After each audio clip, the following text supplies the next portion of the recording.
across the UK, on DAB+, on YouTube, on your mobile, and on your side. This is Talk.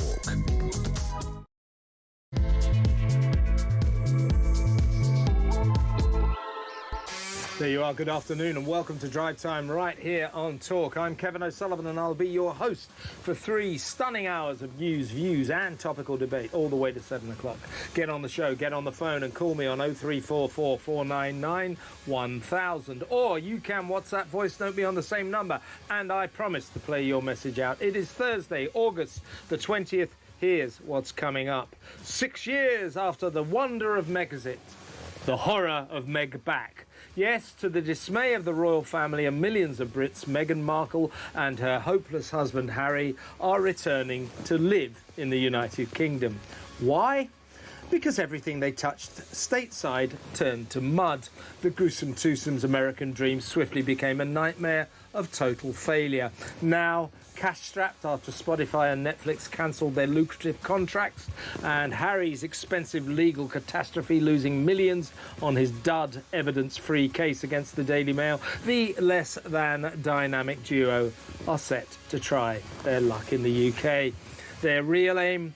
To milk their burnished royal connection for money and to get back in with the royals in order to keep their titles and preserve the severely undeserved status of their children Archie and Lilibet. Few believe their plan has a snowball's chance in hell of working out, because apart from the soft-hearted king, the rest of the royals ooze contempt for Harry and despise Meghan. Can't imagine why. Could it be that they don't like being called racists? Either way, the Sussexes will be back in little old England within days. Their kids are already enrolled in exclusive schools and they have found a non-royal residence to live in. Oh, and the Dim Duke and the difficult Duchess won't be working royals, so they're going to have to learn how to make their own way. Will they earn their money or scrounge it? Whatever happens, the royal soap opera just got even more tawdry. 0344 499 1000. In other news, a migrant who raped a woman while she was asleep has been allowed to remain in the country after lodging a human rights ECHR appeal, and a stupid judge ruled that he's learned his lesson. Never mind his poor victim, eh? 0344 499 1000. Home Secretary Shabana Mahmood plans to deport failed asylum seekers to third countries. 2 years after Keir Starmer junked the Rwanda scheme, Labour finally get with the programme. Good, isn't it? And finally, another shocking sex attack in poor beleaguered Bournemouth. What's gone wrong in this once genteel seaside resort? Could it be that 3 massive migrant hotels are to blame? What do you reckon? 0344 499 1000. All that and so much more. So don't go anywhere. Stick with me right here, right now on Talk, the home of free speech and common sense. Let's spend Thursday afternoon together. Let's go straight over to my first guest. Who else would it be on this very big news day, very big royal news day, but Kenzie Schofield. Welcome, Kens. Oh my gosh, Kevin, am I ever going to sleep again? Yeah, I mean, you've just give me your overarching view of what's happened in the last 12 hours or so. What's your headline on all of this? Failure. I mean, is this not the biggest admission of an experiment gone bad? I think that Harry and Meghan were so cocky in that video, the Freedom Flight video, where they say, you know, this is liberation. The royal family was holding them back from, you know, accomplishing everything that they were capable of accomplishing. What were they holding you back from? In the last 6 years, you've made a Girl Scout cookies documentary that was beat by a 70-minute cat video of cats on skateboards. I mean, okay, Harry has a best-selling book, but he's ripping into the British royal family, a docu-series where they insult the Queen with that nasty curtsy. But Heart of Invictus, it didn't track, it didn't end up on the charts. Live to Lead, Pearl was canceled. These two are They're terrible. useless. They're useless, Kinsey. Yeah. That's the point. That everything they touched in America turned to mud. Not because their projects didn't, in theory, stand any chance, but because they're no good at putting them together. It's as simple as that. And what's happened is, this is my view, obviously, they've just run out of rope in America. There's no one else wants to give them any more money. They've got a toxic reputation, particularly because of all the bullying allegations against Meghan. So they're coming back with their tails between their legs to Britain because they see more possibility of making money here than they do in America, and cash for them now is a massive crisis. But what I find shocking about this is it's not so long ago, we'll play the clip in just a little while, that Harry was saying it's so sad. You know, they won't give me my family armed police gun guards when we come back to Britain. So I'll never be able to show my children my homeland. It's so sad because they'll be in too much danger. I can't bring my wife back. She might even get acid thrown in her face. This entire country is not safe enough unless I get police guards with guns. Now he seems, oh, it doesn't matter anymore. You know, let's remember what he said. This is after he lost one of his many court cases trying to force the British government, his father's government, into giving him armed police guards. He lost this case and gave this bitter and twisted, churlish interview to the BBC over in California. Remember this. I can't see a world in which I would be bringing my wife and children back to the UK at this point. And the things that they're going to miss is, well, everything. You know, I love my country. I always have done, despite what some people in that country have done. So, you know, I miss the UK. I miss parts of the UK, of course I do. And I think that it's really quite sad that I won't be able to show, you know, my children my homeland. Well, so what he's talking about there, Kinsey, is trips back, you know, for a fortnight, come see Grandad, I'll show you around. So that's what he's talking about. Even that, too dangerous. Now, all of a sudden, what, a year and a half later or something, he's bringing them back to live. And he's not getting gun guards because the Prime Minister, Andy Burnham, I don't know if you know this, earlier today, Kinsey, well, actually, we've got a clip. He said, no, I'm not going to comment on this because this is purely a private issue, a private family issue. In other words, the government isn't going to fund armed police guards for this family. So suddenly, it's no big deal for Harry. Here's the Prime Minister. Well, this is a private matter. It's a matter for Harry and for Meghan, and we wish them well in the move that they're making. Now, underlying that is a statement that basically the government will not be paying for taxpayer-funded police gun guards for this family anytime ever. So suddenly that issue doesn't seem to matter. So I would suggest that underpinning this Meg back, as they're calling it, is financial desperation. Also, I think that they are fearful that both they and their children will lose their titles. And I think at the heart of this project is Harry and Meghan want to be at Sandringham at Christmas, and they want to be on telly walking to church with the King and the family and their kids to augment to their status as titled royals. That's what I think is going on. Your thoughts? Well, I don't think that that's a reality. I mean, it was just a few years ago that they were filming Prince William's text messages, private text messages to Harry without his permission on a Netflix docuseries. You know, Harry gasping when he receives it, not to mention poor Beyonce, but Harry gasping when he sees this message from William, showing it to Meghan, who loses her mind. We don't know exactly what the text message says, but that is a violation of William's privacy. How can you be confident that, and then text messages between Catherine and Meghan ending up in Spare. How can this family be confident that they can trust Harry and Meghan not to use any sort of engagement with them as material in the future? You simply cannot. So I don't think, Christmas time around, Sandringham is a realistic pursuit for these two, especially when I believe it's Archie's first Christmas when they abandon the royal family, run to Canada, when the Queen would love to be spending time with a beautiful little baby. They abandon the family, run to Canada, and start secretly buying trademarks for Sussex Royal to slap the logo on tea towels, building out an entire website against the royals, without the royals' knowledge or permission, and breaking down what their new guidelines and rules were going to be for Megxit, their half in, half out life. This feels like Harry and Meghan, her entire life has been fake it till you make it. Yeah. And this feels like her pursuit of perception is reality.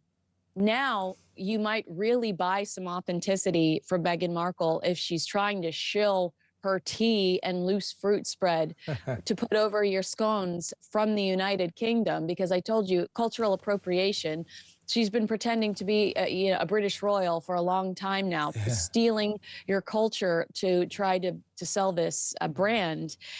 But if Harry is doing conflicting engagements in the United Kingdom, and you're seeing on your local news back to back Prince William at a homeless shelter, then Harry at Wellchild, Harry does look like a working royal, and perception is reality, and that's all they need to continue to monetize and commercialize this association. Yes, and I think 6 months ago even, but certainly a year ago, he wasn't calling the shots, Harry. She was. She's always called the shots. Suddenly, he's calling the shots. This is his plan, and she's going along with it for this reason. Harry is her meal ticket. Without him, she's got no chance ever. So she's coming back in financial desperation, attached to this royal, and they will pursue money, as they've always tried to, on the back of their royal connection, which Harry believes is now sort of burnished and repolished because of the close proximity of them to the rest of the royals. But on the issue of the rest of the royals, I mean, William is incandescent with rage about this. Catherine is furious. Camilla, she despises Meghan and oozes contempt for Harry. She really hates those two. Everybody else in the royal family can't stand them. And yet the king is going to go out on a limb and say, oh, well, come on back. And a top royal author told me, I better not, I'll tell you off air his name, but a top royal author told me that Harry and Meghan will be invited to Sandringham at Christmas, which will mean that William and Catherine won't go. Now, if that does happen, that's a tragedy in a way, a family tragedy. I mean, I think that William and Catherine, the Prince and Princess of Wales, I'm sure that there is some anger there, but it's my understanding that there's fear, because Harry and Meghan are not reliable narrators. Yes. And they leak like a faucet.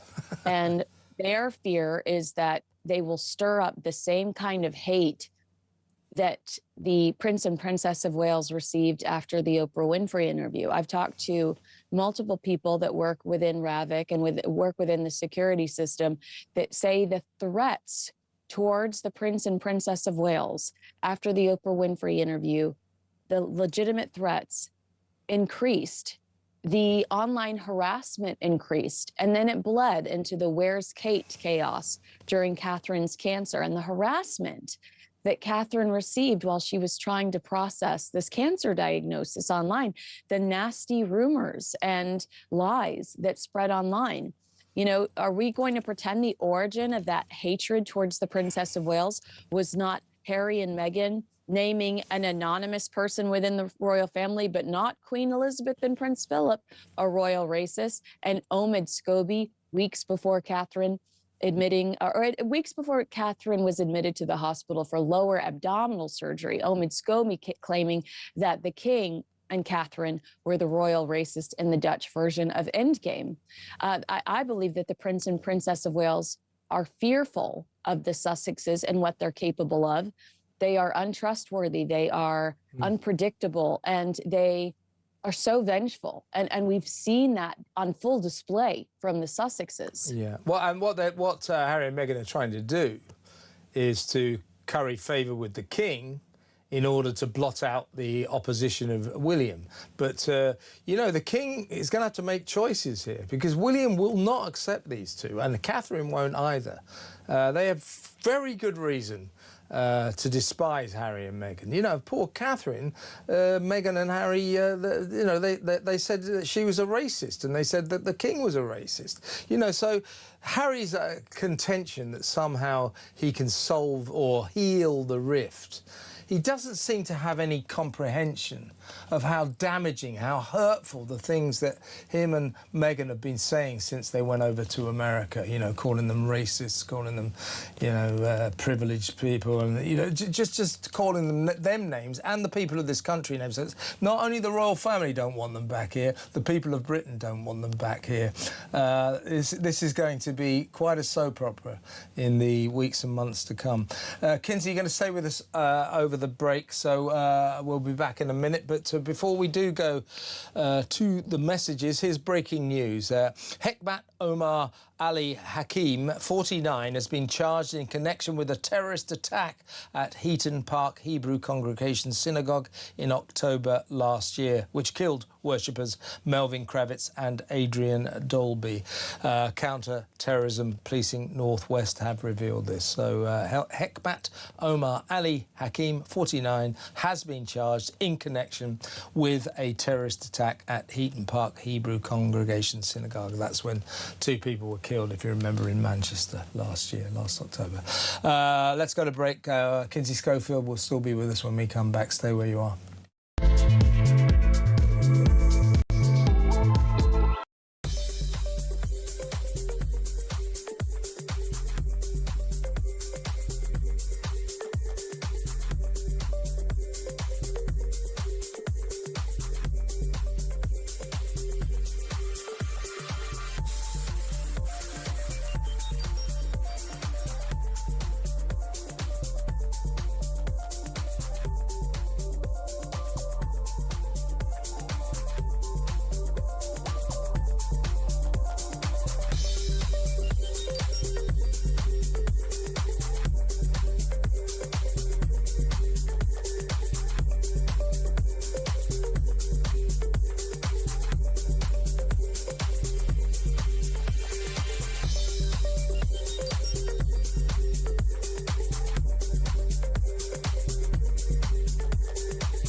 I don't ever see either of those. I mean, that interview from 6 months ago, he said, what the people in that country have done to me. You basically called the royal family racist. You basically slagged off this entire country, and you disappeared off, took $100 million and have grifted ever since. And now you're back here because being faintly associated with the royalty, however tarnished that might be, is going to finance you and your family's lifestyle. To me, that's hypocrisy at its worst.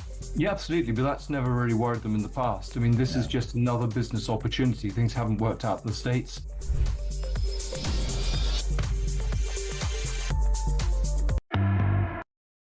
Across the UK, on DAB+, on YouTube, on your mobile, and on your side. This is Talk.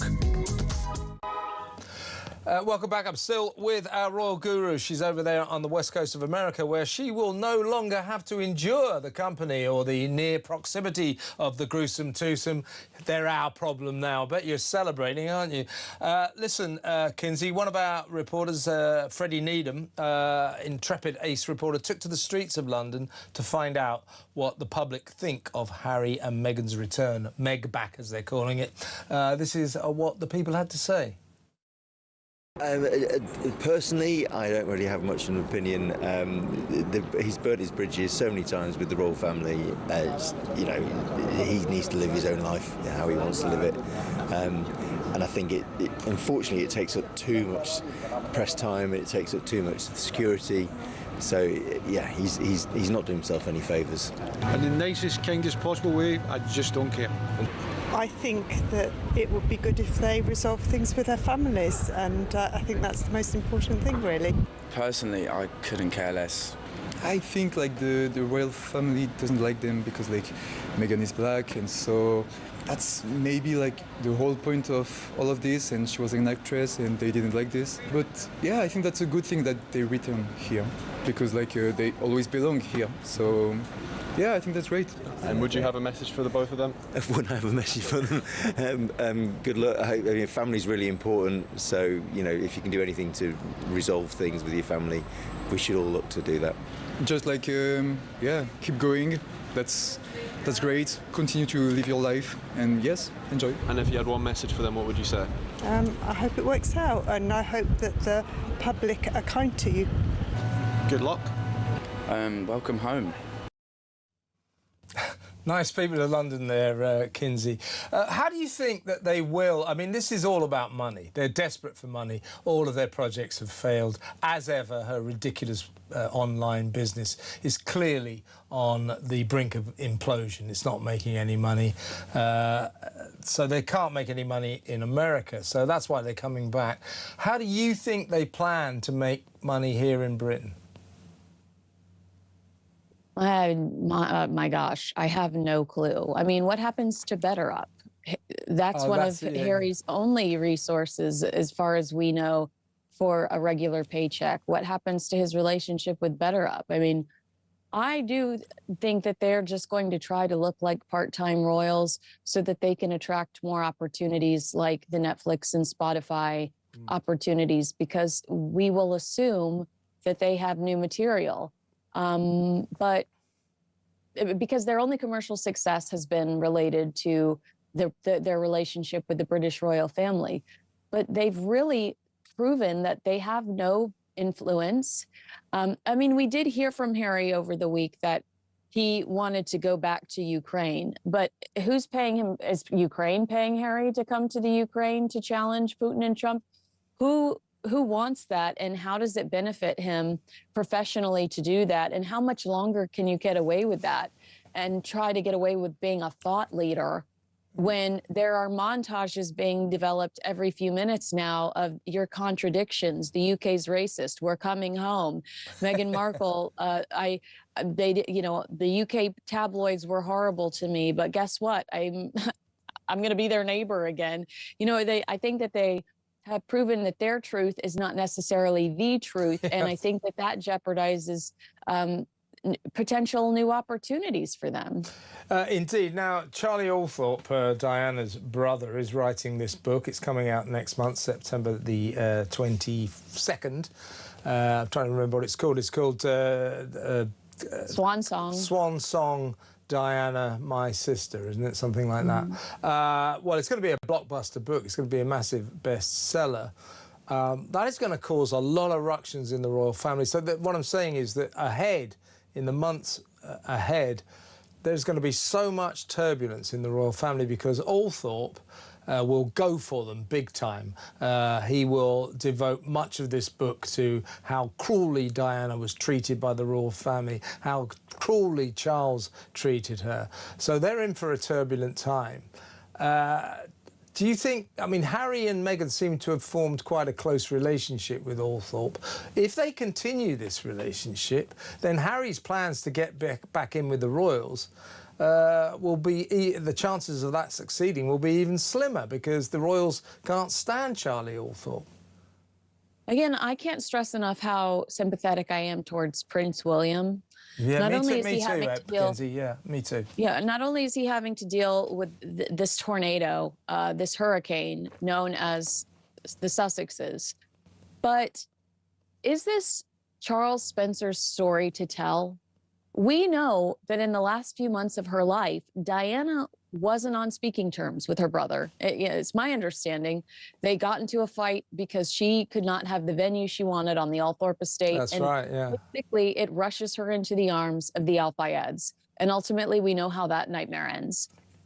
You know, it's Prince William. It is a teenage Prince William taking phone calls at Eton of his mother sobbing. It is a teenage Prince William that's shoving, it is a childhood Prince William shoving tissues under the door while Diana is having another breakdown in the bathroom. It is William who Diana relied so heavily on, unfairly, but I'd also say emotionally, throughout the breakdown of her marriage to Prince Charles. And is this Charles Spencer's story to tell? How supportive of her was he throughout this time in her life?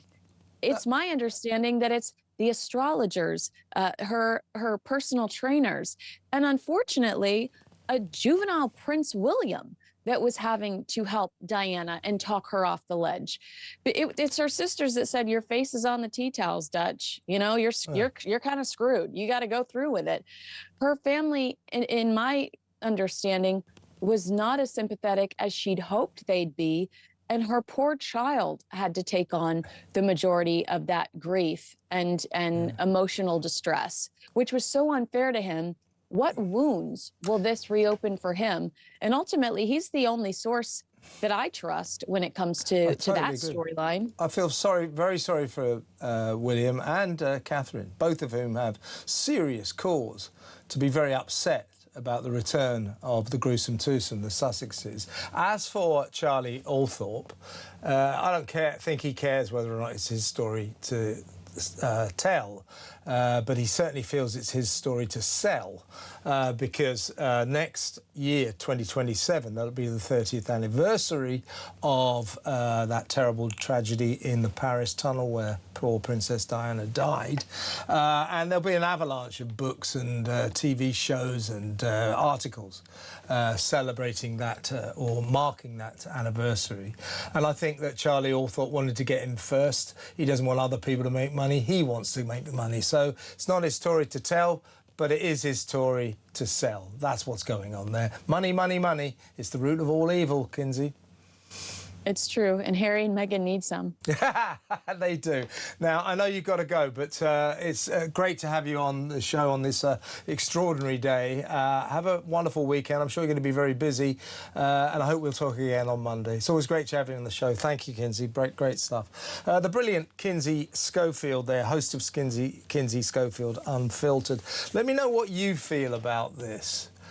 Frankly, I would prefer it if they'd have stayed in the States so the Americans can suffer them. But they're back. What do you make of it? What's it all about? Why are they back? Do you think Harry will heal the rift with his family? I don't think he can. And I just feel that their return already has heralded a kind of tawdry soap opera that's going to get turbocharged now. You know, everywhere Harry and Meghan go, William and Catherine won't want to go. What's going to happen at Sandringham at Christmas? A top royal author told me about an hour ago that he felt certain that the king would feel that he had to invite Harry and Meghan to Sandringham for Christmas. That means they would take that famous walk to the church on Christmas Day morning. Always gets televised. Every millions tune in for that. But if he does do that, William and Catherine won't go. They won't go. So, extraordinary times ahead. This royal feud has just been put onto steroids. It is going to get really, really serious, folks. Let me know what you think about that. 03444991000. We'll come back to this story throughout the show. But next up, we're going to do another one of these awful stories. This is a migrant who raped a sleeping woman. Went to jail for it, but he's won the right to remain in the UK after launching a human rights appeal, backed by the ECHR, the European Court of Human Rights, and a stupid judge has allowed him to stay, saying he's learned his lesson. I say, what about the victim? What about the victim? Don't worry about her. No, let's worry about her. Why is this guy still in this country? Why do we let this ECHR allow these stupid judges to make these disgraceful decisions? This man is a rapist, and he's just been allowed to stay in the country. We see this time and time again. We have paedophiles, rapists, sex attackers allowed to stay by these asinine judges who quote the ECH as human rights, has to be able to say, no. What about the rights of the people? What about the rights of women in this country? Not to be assailed by rapists and paedophiles in their midst. Hey? 03444991000. We'll cover that story next. Stay tuned.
Across the UK, on DAB+, on YouTube, on your mobile, and on your side. This is Talk. Welcome back. Well, let's go over to my next guest. He is the Research Director at the Centre for Migration Control, Robert Bates. Welcome to the show, Rob. Afternoon, Kevin. Hope you're well. I'm OK, yeah. A couple of stories to talk about. This first one, it's another one of these ECHR cases. This is about a guy called Hendrix Equin. He's a migrant. It took him 9 years to admit he was to blame for an appalling attack on a woman when she was drunk, unconscious and vulnerable. He raped her. And in Immigration Tribunal heard all about this.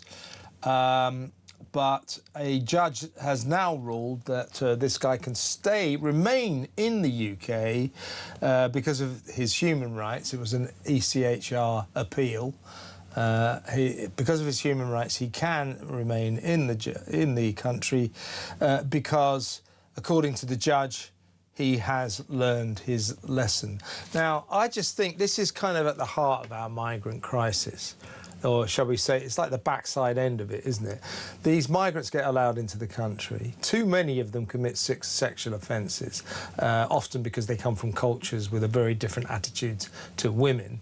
And then they go to jail, and they're rapists, they're paedophiles, they do time in jail, they come out, and then they appeal against their deportation. It goes to an immigration tribunal, and time after time after time, these Guardian reading judges go, yeah, ECHR, your human rights, you can stay.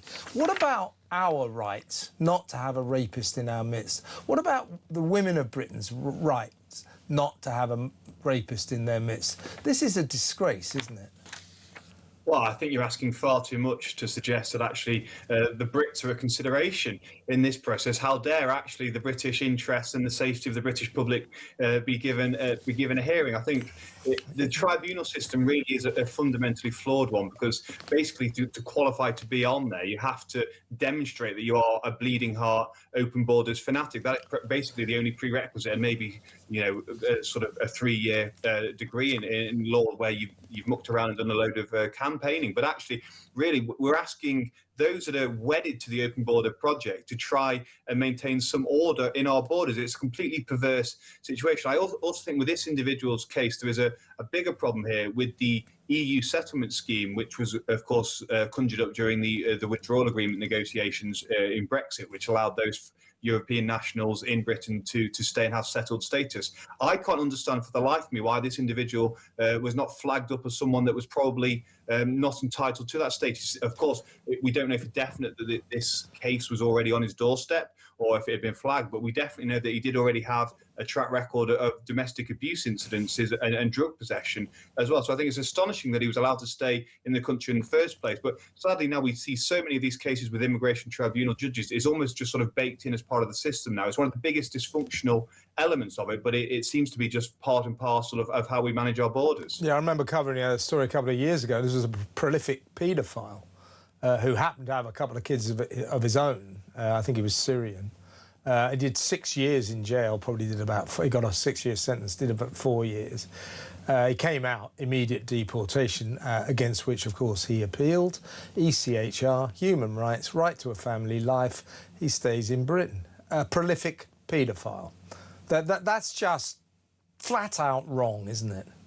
Well, but there's incredibly well-funded chambers sort of hanging outside jails, waiting for these foreign nationals to be sort of let go and to take on their case. They see it as a noble crusade, and it is this process that has meant, in large part, that we currently have 20,000 foreign national offenders who should be deported, but are dragging their heels, are going through the human rights claims, the judicial reviews and so forth. And the Home Office has basically said to them, well, we don't think we're actually going to have a very feasible chance of deporting you. So you can go back into the community, maybe where you even committed your crime, and maybe we'll be in touch at some point about removing you. It's completely bonkers. And you are absolutely right to point out that nowhere in this case, in this particular case, has the safety of the British women been raised. Nowhere has the actual sense of whether the victim feels that justice is being delivered been countenanced. I think it's crazy that we're talking about this individual having learned his lesson and now we have a responsibility to him. I think that would really, really stick in the craw of not just the lady that suffered at his hands, but actually probably a much wider community. And this is why we are seeing a real decay of trust in our institutions across the country, because it's clearly not working for us at the moment. Yeah, I mean, you will find in courts, Robert, that not many criminals turn to the judge and say, I've got to tell you, Your Honour, I have not learned my lesson. This is just nonsense. It's nonsense. And when they, for example, or when they let rapists stay, what about the right, because of their human rights, what about the rights of British women to be safe from monsters like him? And when they let paedophiles stay, what about the rights of British children to walk the streets safely? It's just disgusting. It's just, it's so warped, perverted, that it's off the scale. Let's move on and talk about poor, beleaguered Bournemouth, which, of course, has 3 of the biggest migrant hotels right in the centre of that once genteel seaside resort.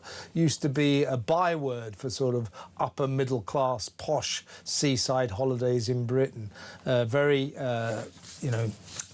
reserved, genteel seaside town. Well, now, because they've got all these migrants in the middle of the town, the whole nature of Bournemouth has changed completely.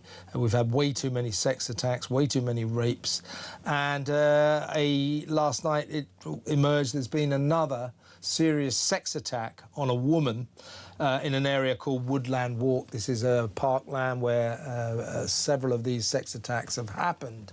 Now, Southbourne resident, it's a local area, this is a woman called Kirsty. She's 50 years old and she lives near this Woodland Park bypass. She said the incident has made her feel very concerned and unsafe. even in the daytime, she said. And she added, Woodland Walk has increasingly become a very unsavoury area for anyone to be on their own, but especially for women. I have not felt safe in Boscombe for many years and increasingly in the surrounding areas. Kirsty said she actively avoids Bournemouth town centre and Boscombe in the evenings and has done for many years. She added, this happened doors away from the local MP Tom Hayes' office. So Bournemouth is a serious victim of the migrant crisis. The entire nature of that lovely town has completely changed. It is now a dangerous place. People quiver with fear to go into the town centre, and the woodland areas have become rape central. This is ridiculous. It's out. You know, the people of Bournemouth, the people of this country, shouldn't have to live like this, and yet on it goes. No, well, quite, and you know, of course, when you raise this prospect, you're always told by individuals, oh, it's such a small percentage of the population that there's no impact on the local community. There's no real impact on social cohesion. But actually, these individuals, even a very small number of individuals, can very, very quickly come to dominate a public sphere and set the tenor of a whole town. We have it in my hometown of Crewe as well, where our town centre is effectively dominated by individuals who are in a hotel and an HMO, and it reverberates. And these stories, such as on this woodland path as well, will no doubt be shared amongst members of the community, increasingly concerned, and it puts everyone on high alert. And I just think it is such an appalling situation for us to be in 2026, where women are not feeling safe. I mean, this is so regressive, you know, far from being the kind of tolerant, open approach that many on the left want us to be. What they're actually taking us down is a path back towards medieval attitudes. And of course, the Home Office now even admitting itself that it recognises there's probably a very real risk with bringing in these men from third world nations, and there is undoubtedly a link between the small boats crisis and a spike in sexual assaults in certain areas. But yet nothing seems to be done. These individuals are still being allowed to roam. They're not being put behind barbed wire fences and detained before they're being deported. They're just being put in the heart of community to sow misery and despair. And that is really actually the story of the last 8 years, is this sort of depressive nature of seeing our communities, our open spaces, our public spaces being dominated by people not respecting our cultures and our norms, disrespecting women at best, frankly, and then actually going on to commit heinous crimes at the other end of the spectrum as well. So there is a complete need for us to start looking down the decision-making process that the Conservatives started of using hotels, the consequences, the costs, and I think an inquiry on this is something that actually will have to be done in the wash in the coming years. Absolutely right. You will have seen this already, of course. We broke this story on Drive Time yesterday. This extraordinary Home Office booklet called Understanding Behaviours and Expectations in the UK, a guide for asylum seekers, in which there's handy pots of information like, you know, if you rape a woman here in Britain, that's against the law. And also, FYI, we take a dim view of paedophile sex with children. You should know.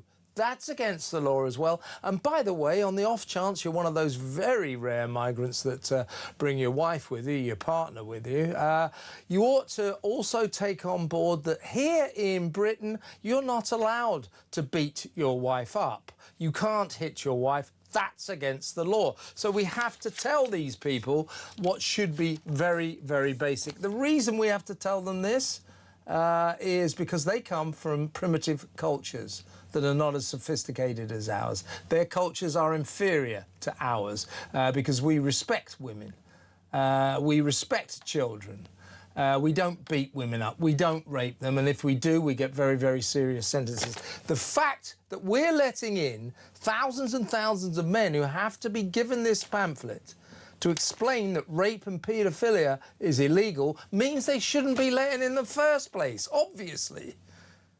But also, how idiotic is the Home Office to think that an individual who spent the first 20 years of his life living in a society where women are treated worse than cattle is suddenly going to rock up on the shores of Britain. He's going to be given this pamphlet, and he's suddenly going to think, oh, you know what, maybe I've been wrong. Maybe the socialisation process of my culture isn't perhaps the right way to be doing things. And I think the main thing that strikes me in this pamphlet is the use of the terminology, you could face sanctions. It may affect your... Yeah, it may affect, if you rape someone, if you commit a child sex offence, it may affect your asylum application. It may affect it.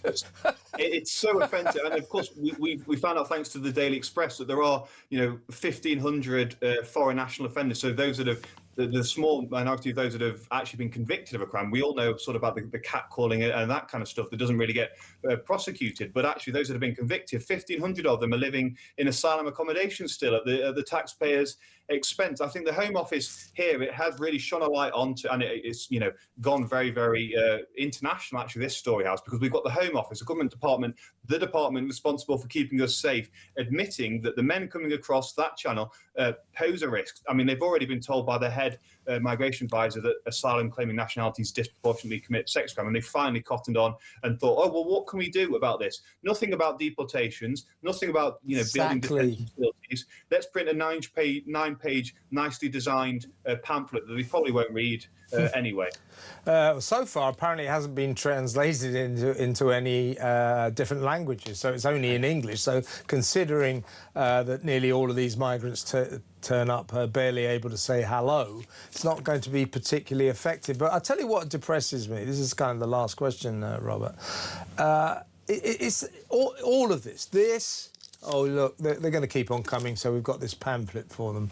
Oh, well, we've got to find new places to put them, haven't we? Oh, let's get some more disused military camps, RAF bases, see if we can find any disused schools, that kind of... We've got to find more and more places. Oh, along the way, let's dump them on middle-class communities. That'll show them, won't it? Soviet, spiteful socialists that they are.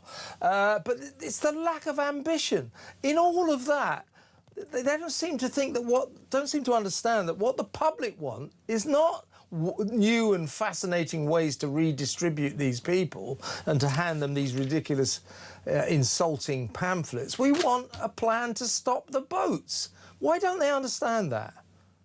Well, exactly, and of course, Andy Burnham saying, "Oh, we've all got to play our part as if it's a national endeavour." The sort of the similarities between that and together, yeah, and similarities with Angela Merkel in 2015 as she threw open Germany's doors to 1 million Syrians, as she went, "We can do this." It's absolutely ridiculous and completely misread the room. I think Andy Burnham still today has been incredibly uncomfortable when being pushed on the really, really dire removals of small migrant numbers. It just looks uncomfortable. He'd much rather be talking about bus fares. He's not, Robert. He's never comfortable unless he's in a bus garage. Then that's his comfort zone. If he's not in a bus garage, he's out of his depth. I don't know what it is with British politics and buses, but I think it definitely is something that needs to end. There seems to be a correlation between people talking about buses and small boats crash, but putting that to one side, I think, unfortunately, this is a Prime Minister who is incredibly loath to talk about this. The Home Secretary is now rinsing and repeating some of the gimmicks that she was talking about under Keir Starmer. She's talking about, a Rwanda style. Yeah, we're going to do that story next. But yeah, exactly right. It's so ridiculous. Let me ask the audience while I've still got you, Robert. It's a question for you guys and ladies. Give me a call, 0344 499 1000. Do you find the Prime Minister Andy Burnham's obsession with buses disturbing? Because I do. 0344 499 1000. Big thanks to Robert Bates from the Centre for Migration Control there. Always good to have you on the show, Rob. Thanks very much. Next up, well, Robert alluded to it just now. We're going to talk about I'm not kidding. You couldn't make this stuff up. Labour are now planning a Rwanda scheme. Third countries to send failed asylum seekers to. That like they could have done if they'd have held on to the Rwanda scheme. So they ditched the £700 million Rwanda scheme, day one of Keir Starmer's pathetic government. Said it's a gimmick, it's a gimmick. Well, now they're creating their own Rwanda scheme because they realise that Starmer should never have junked it. Idiot that he was. We'll talk about that next. Stay tuned.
Harry and Meghan had no problem sitting across from Oprah Winfrey and unleashing on this family. When the Queen was in the final days, weeks, and months of her life, guess who was filming their Netflix docuseries where they accused an entire country of racism? Harry and Meghan, unbothered by the Queen's illness, unbothered by the fact that she was an elderly woman who, you know, should have been enjoying her twilight years, but was fearing what was to come from Montecito.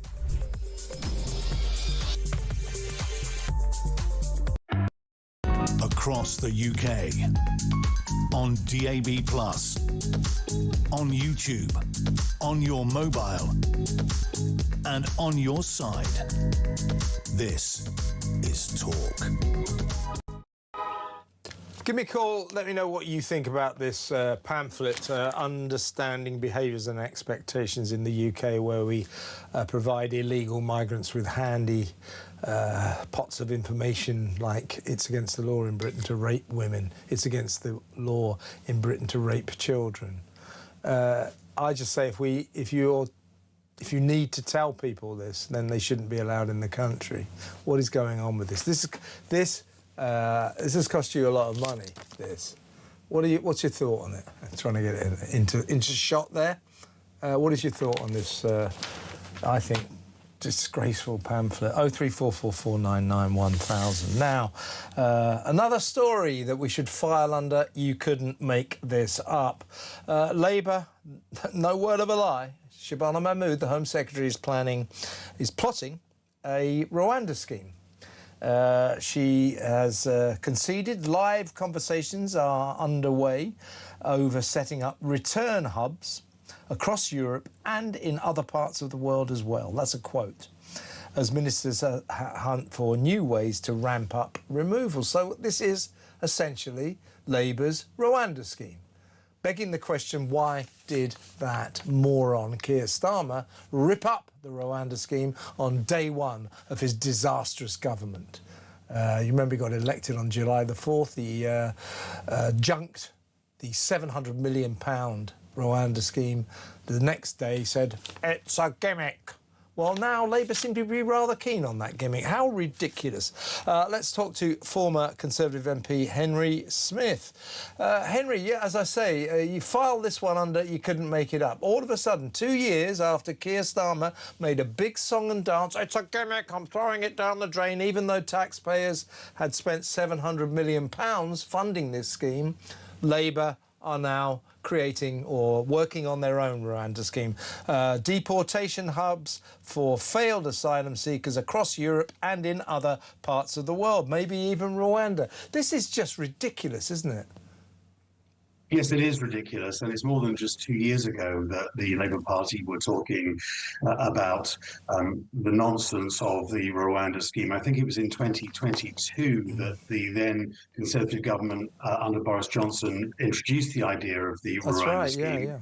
Of course, you know, the Conservative government completely botched that introduction, and of course no one ever left the country through that scheme, and Keir Starmer was absolutely against that plan when he was leader of the opposition. As you said, he ripped it up the moment he became Prime Minister in July 2 years ago, and the Labour Party have been against any such scheme ever since, even though other countries in the European Union have been looking at a similar scheme themselves. For them now to do an apparent, and I say apparent quite deliberately, massive U-turn on this and talk about setting up processing centres in other countries is really the mother of all U-turns.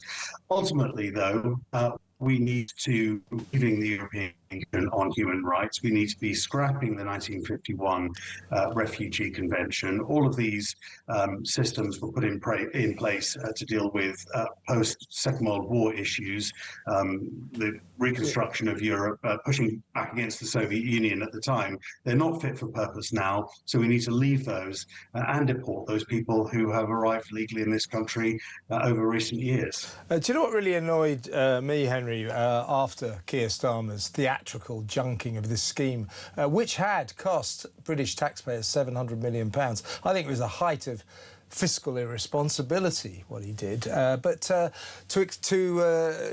explain this, I mean, I remember Yvette Cooper, then the Home Secretary, was very big on all this. They kept giving interviews, saying, well, we got rid of the Rwanda scheme because it wasn't working. It didn't work. It didn't work. No, it didn't start.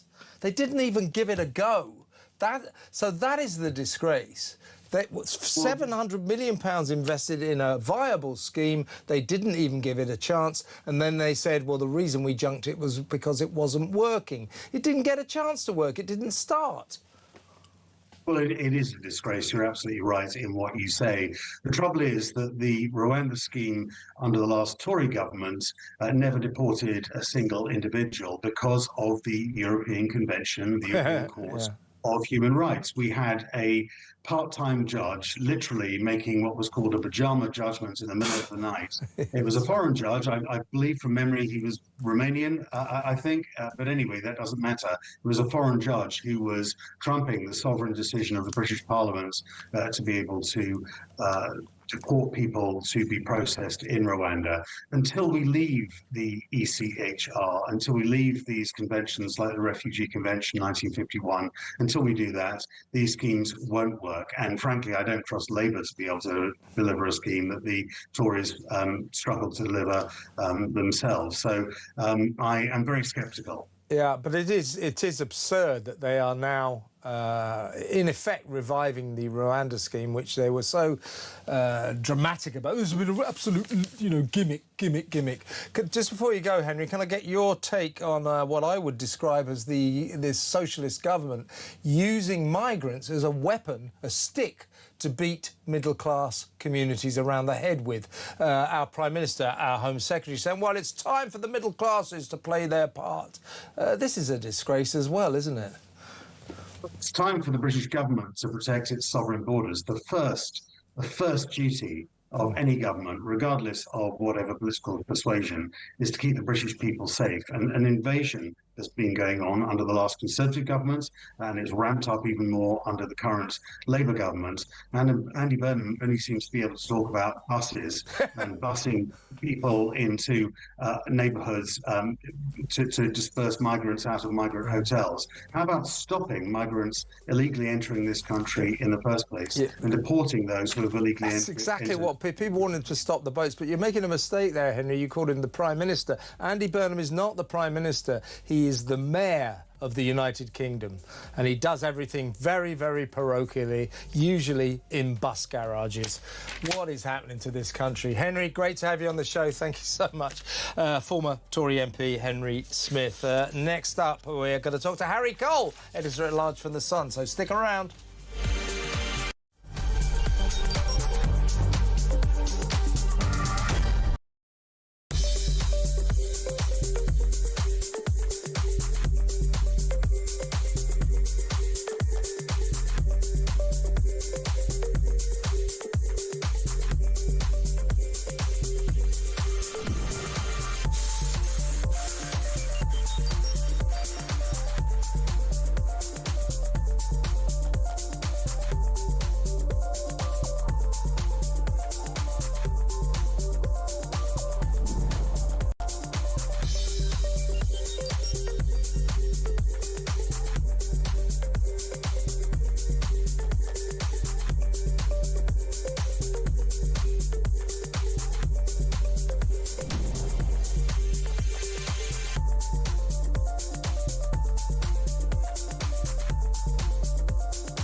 Across the UK, on DAB+, on YouTube, on your mobile, and on your side.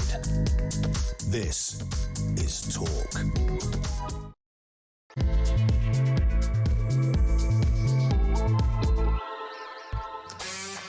Welcome back. We were just looking at the weather. It's now turning into a British summer after all that sunny, hot days. It's now raining outside, rather grey. So welcome back, Harry and Meghan. Right, let's go over to my next guest, a far superior Harry. He is Harry Cole, editor-at-large of the Sun newspaper, and also the host of the excellent Harry Cole Saves the West. I believe you're in this country at the moment, Harry, but I was going to say to you, if you're in the States, well, good day for you, because America's loss is Britain's loss. Harry and Meghan are coming back here. What are your thoughts about all of this? Yeah, we just have a little look at the American press to see how they feel about that. Front page of the New York Post this morning, it was thrown back, which I thought was rather good, a rather good one. Champagne corks popping across Montecito as you know, they're finally rid of it. No one asked Britain if they wanted if we'd have a referendum on this one. I suspect it might have been a bigger result than 52-48.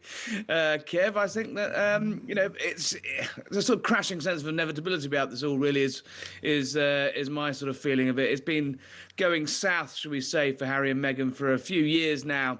Over in LA, their big Spotify deals, their Netflix deals have been a bit of a flop. She was resorting to flogging jam. We're told there's, a jam lake, 200,000 unsold jars of jam. I mean, you remember watching those painful videos? Well, I don't know if you did. I mean, well, no, I watched them, Harry. In the line of duty, I watched them all. Exactly, all those painful videos of her making cheese boards and Lord knows what, and Harry looking like he's sucking nettles. Really, it looked like he'd been pretty miserable for a while now. So it did feel like something was up, with the sort of big song and dance about that visit last month. I don't want to dwell too much on this. It's not quite your comfort zone, but you've been over in the States. I mean, the way I see it is that after 6 years, nothing really has worked for them. All their money-making schemes came to nothing. Pretty much everything they touched turned to mud. Her jam business, I think, is on the brink of oblivion.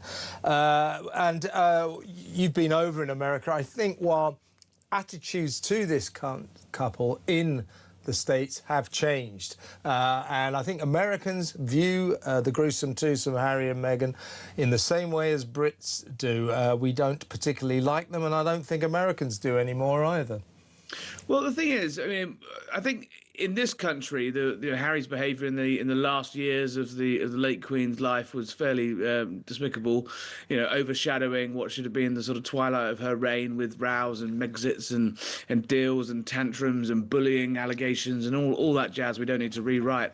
So there was a bit of a clean slate. This idea that Britain didn't try to welcome Meghan into the royal household is nonsense. But we are where we are. They moved over.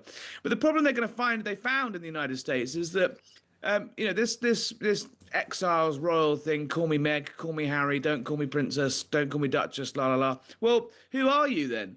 Why are you famous? If you're either royals who people across the world, and especially in America actually, are fascinated to know about and sort of look up to, mainly because they got rid of the royals themselves. 250 years ago, there's a curious fascination with the British royal family over in the States, where but if you're going to renounce all that, you're just another washed-up, celebrity couple who have a limited shelf life. And if you're not going to contribute anything meaningful to the arts, to the culture, to society, other than a couple of, as I say, cheese boards and jam and some blogs about wine.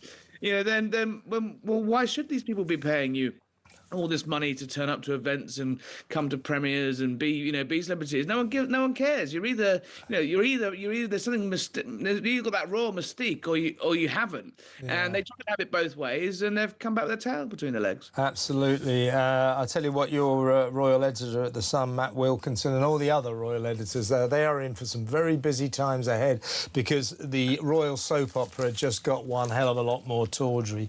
God knows what's going to happen in the months to come. Let's move on, Harry.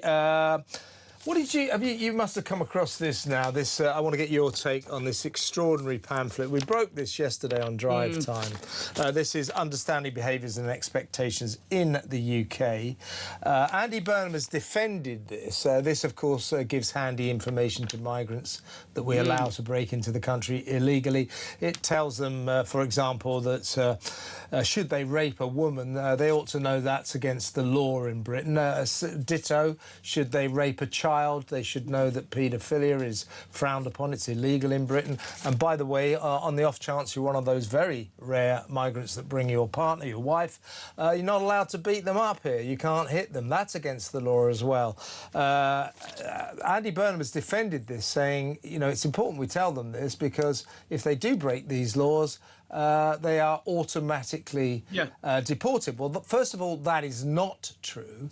And secondly, I would suggest that if we're letting people into the country, you have to be told that it's illegal to rape women, it's illegal to rape children, it's illegal to beat your wife up, then they shouldn't be let in the first place. Well, Kev, you've hit the nail on the head there. I would say it's a pretty spectacular waste of taxpayers' money to print that thing in English. I mean, we should if we are going to be printing it, it shouldn't. I can think of a few other languages that perhaps should have been first. Just have a look through the court list, have a look through the daily newspapers for every single day. There's another asylum seeker or refugee or migrant, of countries, particularly of Afghanistan, particularly of some of the African countries, who day in, day out are being found guilty of these crimes. It's a bit of a pickle, right, this one, right? Because obviously, we should be doing something to tackle this scourge, but I don't think a little leaflet with some nice cartoons is going to be done. Let's actually start kicking people out and stop letting them in the first place. I think the most pernicious word in that entire document, and I did have a read through it earlier, the most pernicious word in that entire document is could. This could impact your... I know, that's extraordinary. If you rape a child, this may affect your asylum application.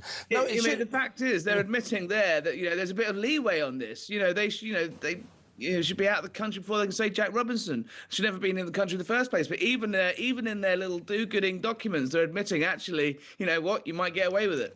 Yeah, and as I say, the Prime Minister today said, well, this pamphlet is necessary because these asylum seekers need to know that if they do break our laws, they will be immediately deported. Where did he get that idea from? I think I've been. You're right, Kev. I've been away. I'm back from holidays for a couple of weeks in Britain, and this is the first time I've seen our new Prime Minister, our new Mayor of Britain. The Mayor of Britain. Up close. And you know what? He just looked so out of his depth. He looked like he was, he was standing in front of a big pile of trash, as we call it in America, a big pile of rubbish today, sort of gulping about this. He just looked. He's Connie the commentator. Well, let's have a look at him, shall we? I just thought it was a very refreshing change. You're right, he's in a rubbish dump, but at least he wasn't in a bus garage, which is a first. So here he goes. This is Burnham. As a government, we have a very clear principle. If you break UK law, you will be removed from the country, and we have seen that in relation to immigration, where removals are significantly up. I'm currently working to ensure that foreign national offenders who can be removed from the prison system are removed from that system. So it follows that if we're taking this approach, people are made it's made explicitly clear what the UK law is and what the societal norms of the UK are, and that's why this approach is being taken. Memo to the Downing Street Comms Department: don't put the Prime Minister in front of a rubbish tip when he's talking. Not the best image ever. But what do you think? He looks like he's about to sell 4 candles as well in that with that outfit, doesn't he? Looks like one of the 2 Ronnies. What do you think about this guy? He does. Generally speaking, I mean, you made that joke that he's the mayor of Britain. There's something incredibly parochial about this guy. You know, was it 2 days ago? We were on the cusp of World War III. Yeah. You know, Putin's gathering his troops on the border of Poland, threatening NATO, threatening nuclear attack. We've got economic catastrophe going on, people struggling in the cost of living crisis. We've got the small boat crisis getting worse by the day. And he's in Wolverhampton bus garage droning on about cheaper bus fares for disabled people. Very nice, I'm glad about that, but my God, he's rather missing the point. Do you think he's just too parochial, this guy? I just think, look, I appreciate that he's, you know, it is the height of summer and Parliament's not sitting, so there's lots of things that, you know, you should be. He's sort of tinkering at the edges at the moment, but my God, there has to be more than this come September the 1st or 3rd, whenever it is that Parliament is finally recalled and we actually get to see him stress tested on some of this stuff. You're right. It just does look like he is a pundit, and nothing against pundits. We, you know, between the 2 of us, we make quite a lot of noise as pundits over the years. But he's not a pundit; he's a politician. He seems to be he's not an active participant in anything. He just seems to be commentating on what is going on. And actually, I think there's some really worrying signs in the last few weeks. So far, every big call he's kind of got wrong. You know, if you look back to when we saw all of those hordes of migrants invading the Spanish territory in northern Africa. Yeah. And he was very quick to come out and say, oh, we're supporting the Spanish government, anything we can do to help, la, la, la. And every other European leader went absolutely bananas at the Spanish and said, get a grip, what are you doing? Sort this out now. And he was offering solidarity because the other guy, you know, the guy in Spain's a pinko as well. And it's just like, hang on a minute. And then we transpires that, you know, we had this big song and dance. He's going to have a new relationship, reset the relationship and have a bit more distance to Donald Trump. Well, that distance including him being duped and stupid enough to be texting some prankster pretending to be the White House chief of staff instead of, I mean, what proper channels are in place in his office? What is going on behind the scenes? Every time he's been given a sort of big test so far, this is another one today. Instead of going, hang on, I am a human being, I am a father, and this document does not go anywhere near far enough to protecting any protections, and I worry for my family, which is the instinct of most normal people in this country. He's just there on the sidelines, chirping away, standing in front of his pile of trash, dressed as one of the 2 Ronnies, looking ridiculous, just carping. I mean, get a grip. Come on, you're the Prime Minister now. You spent a year, agitating for this job. Show us the colour of your money. Show us what you're actually going to do, because right now we could have replaced you with AI. Yeah, stop talking about buses and stop the boats. I'll tell you where I think big trouble is brewing, Harry, and tell me what you think. It is this ongoing Labour plan, as they say, we've all got to do our bit. In other words, what they're doing now is they're taking migrants and asylum seekers and in a kind of rather spiteful socialist way, they're making a big thing of dumping them on middle-class communities. Well, I think this will be a major mistake. Middle-class communities are good at campaigning. They're going to pay the price of this, I think, this Labour government. Yeah, don't upset the NIMBYs. This is why we don't have any reservoirs or power stations or or incinerators in this country, because these villages are pretty good at organising. Why didn't we got a housing crisis? Yeah. No, look, I mean, you know what struck me? This is a very, very bizarre core vote strategy, because what is Labour? Who is represented? Who is Labour voters? Who are these Labour voters anymore than middle class and public sector people? Middle class is put Keir Starmer in office last time round. The working class traditional Labour vote, those northern towns, those northern cities, they're going to reform. So this is a bizarre strategy to try and win the next election, and if and when that if that comes early or otherwise, because these are the people that gave Keir Starmer power. So it's very baffling, really. Yeah, but this seems to inform this government, a sort of socialist spite towards anybody who's not wearing a flat cap and working in a factory. I mean, Andy Burnham, I think, is stuck in the 1970s. He seems to think that was the greatest decade of all time. Well, you know what annoys me about that, Harry? He was born in 1970. I was a semi-adult in the 1970s. I remember the 70s. Well, they were dreadful. They were dreadful. We've long said on this station that everything would be fine if Kev was the Prime Minister. Yeah, so. yeah, exactly right. You see, but it is. I mean, now you're talking. Now you're talking. There is a reason that there is a reason that 1,250 migrant men of fighting age aren't put into Oxfordshire villages of a population of 370, including lots of children and women. There's a reason this hasn't been done before. It isn't just because it's let's punish cities with this. The infrastructure and scale of some of these places they're suggesting putting people like Puddington in Oxfordshire, it beggars belief. When I lived in London, I lived near Lewisham in southeast London. Lots of hotels there were asylum hotels, but you're in the middle of central London. You're in the middle of southeast London. You can loads use the word soak it up a little bit, but it's very, very different to thrusting 1,250 strangers into people's back gardens. As I say, they are playing with fire. This is going to cause big problems. Well, since we've got you, Harry, let's do an American story, shall we? Donald Trump, the president, seems to be reduced in his war against Iran to imposing sanctions. So we're used to him saying, I'm going to reduce them, I'm going to take them back to the Stone Age, I'm going to bomb them so hard, none of them will survive, the mad mullahs are finished. Now, all he's saying is, I'm going to impose economic D-Day on Iran, the toughest economic sanctions known to man. And that's not all that tough. What is going on with the war with Iran? This is I wrote about this in the Sun this week. We were promised a 4 to 6 week campaign in Iran. It's now entering its sixth month. The mullahs, the mad mullahs, are thumbing their nose at him. They've slightly got him over a barrel. Behind the scenes, it is noticeable. Should be noted that actually the Strait of Hormuz is flowing. There is oil coming through that. The American blockade is working, getting ships through, which is why this hasn't been the full economic meltdown that many predicted, and frankly many of Donald Trump's enemies were kind of hoping was gonna happen. But it is not. He's not having a good summer, I would say. He's got very tricky midterm elections coming up in November that will define whether he's going to spend the last 2 years of his presidency, fighting impeachment and inquiries and all of that.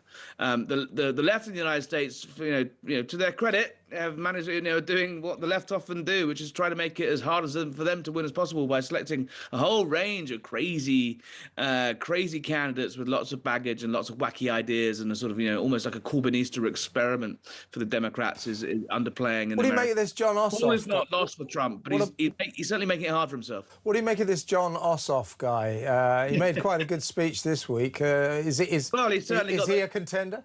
Yeah, I think he is a contender. He's young, he's good looking, he's aren't we all, Exactly. But, it remains to be seen whether he's misstepped this week. He was the person that got this whole conversation about Natalie Harp, 33-year-old White House aide. If the boot was on the other foot and, the right were going after some young 33-year-old woman because she's, moderately attractive and has a powerful job. You can imagine the screams of sexism and bullying and witch hunts that would be going on. But because it's Donald Trump, the left get a free pass on this. This guy is, he's clearly going to be like, right, I'm going to try and fight Donald Trump on Donald Trump's turf and be a bit Trumpy. But the problem with other people trying to be Donald Trump, it never works. Look at there's only one Donald Trump. That might be for the best. But a Georgia senator in his 40s with floppy hair and looks a bit like Hugh Grant he ain't no Donald Trump. Exactly right. Harry, fantastic to have you on the show. Have a great holiday. Maybe you come on to my show again next week. Good to talk to you, mate. Always a pleasure. The brilliant Harry Cole, editor-at-large of The Sun newspaper, usually based in Washington, and he hosts a great show. You can find it on YouTube. It's called Harry Cole Saves the West. Have a look at it. It's good stuff. Right, we've got a break now. Samara Gill is going to come into the studio after these messages, and we're going to go back to the Harry and Meghan story, see if we can get to the bottom of exactly what is going on here. But there are a lot of factors at play, and there's a lot of trouble ahead. Trust me. Samara Gill next. Stick around.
Harry and Meghan had no problem sitting across from Oprah Winfrey and unleashing on this family. When the Queen was in the final days, weeks, and months of her life, guess who was filming their Netflix docuseries where they accused an entire country of racism? Harry and Meghan, unbothered by the Queen's illness, unbothered by the fact that she was an elderly woman who, you know, should have been enjoying her twilight years, but was fearing what was to come from Montecito.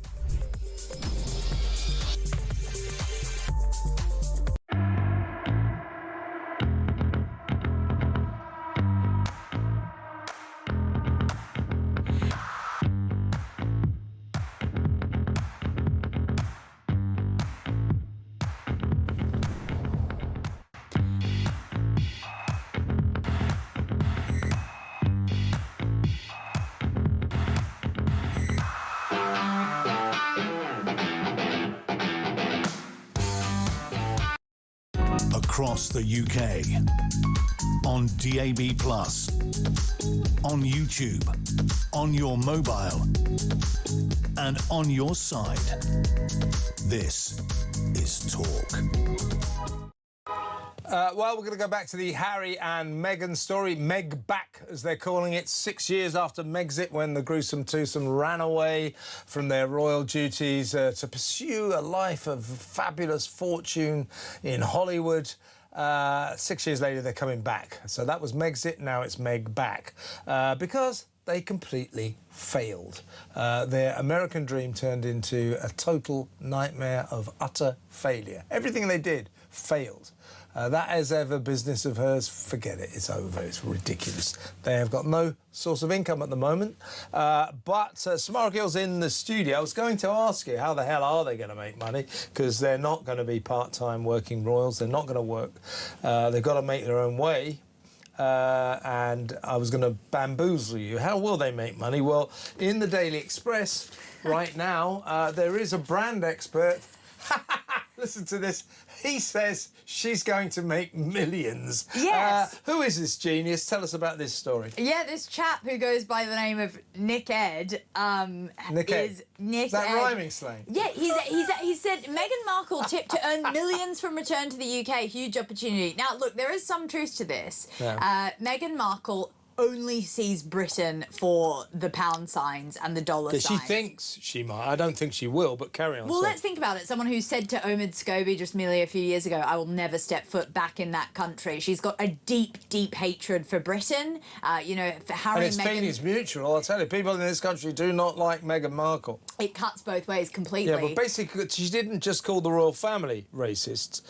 In their documentary for series, Harry and Meghan, for Netflix, Meghan and Harry basically called all of us slave-driving racists, all Brits. So you know, welcome back, Meghan, but it may not be quite the happy ride you're hoping for. They also had some very interesting thoughts about Brexiteers. Like anyone who voted for Brexit, apparently, you know, was some sort of I've got to get the comment, but they were not racist. Yeah, pretty much. Like that's basically everybody's what a was racist implied. according to them. So they're very divisive with their politics. And you know, talking to People magazine, Trump was cited. I mean, they didn't talk to People magazine, but someone did from their side. Trump was cited as one of the reasons why they decided to move. They said they don't feel that comfortable. And you know, it is interesting because when I spoke to Niall Gardner, and I don't know if you're going to have him on your show at some point, tomorrow, yeah, he's got some bombshell revelations about what was coming for Harry. I think that ICE agents, deportations. Yeah, that's what he said to me. The entire basis of Harry's residency in America was increasingly under a cloud. That may be one of the reasons. But basically, it's this, isn't it, Samara? It's the fact that for 6 sorry years in America, everything those two touched turned to mud. Their problem is they're both useless. Absolutely, and I think that end of segment. Let's go. No, thanks very much. That was Samara Gill. They are. Look, the problem is that you're completely right about all the failed business ventures. They've completely exhausted whatever they could make out of Montecito, out of Hollywood. I mean, all the agents don't want anything to do with them. They're a toxic brand that not even the Kardashians want to associate themselves with. That's right. The Kardashians think they're too trashy. Yes, yeah, which just tells you everything you need to know.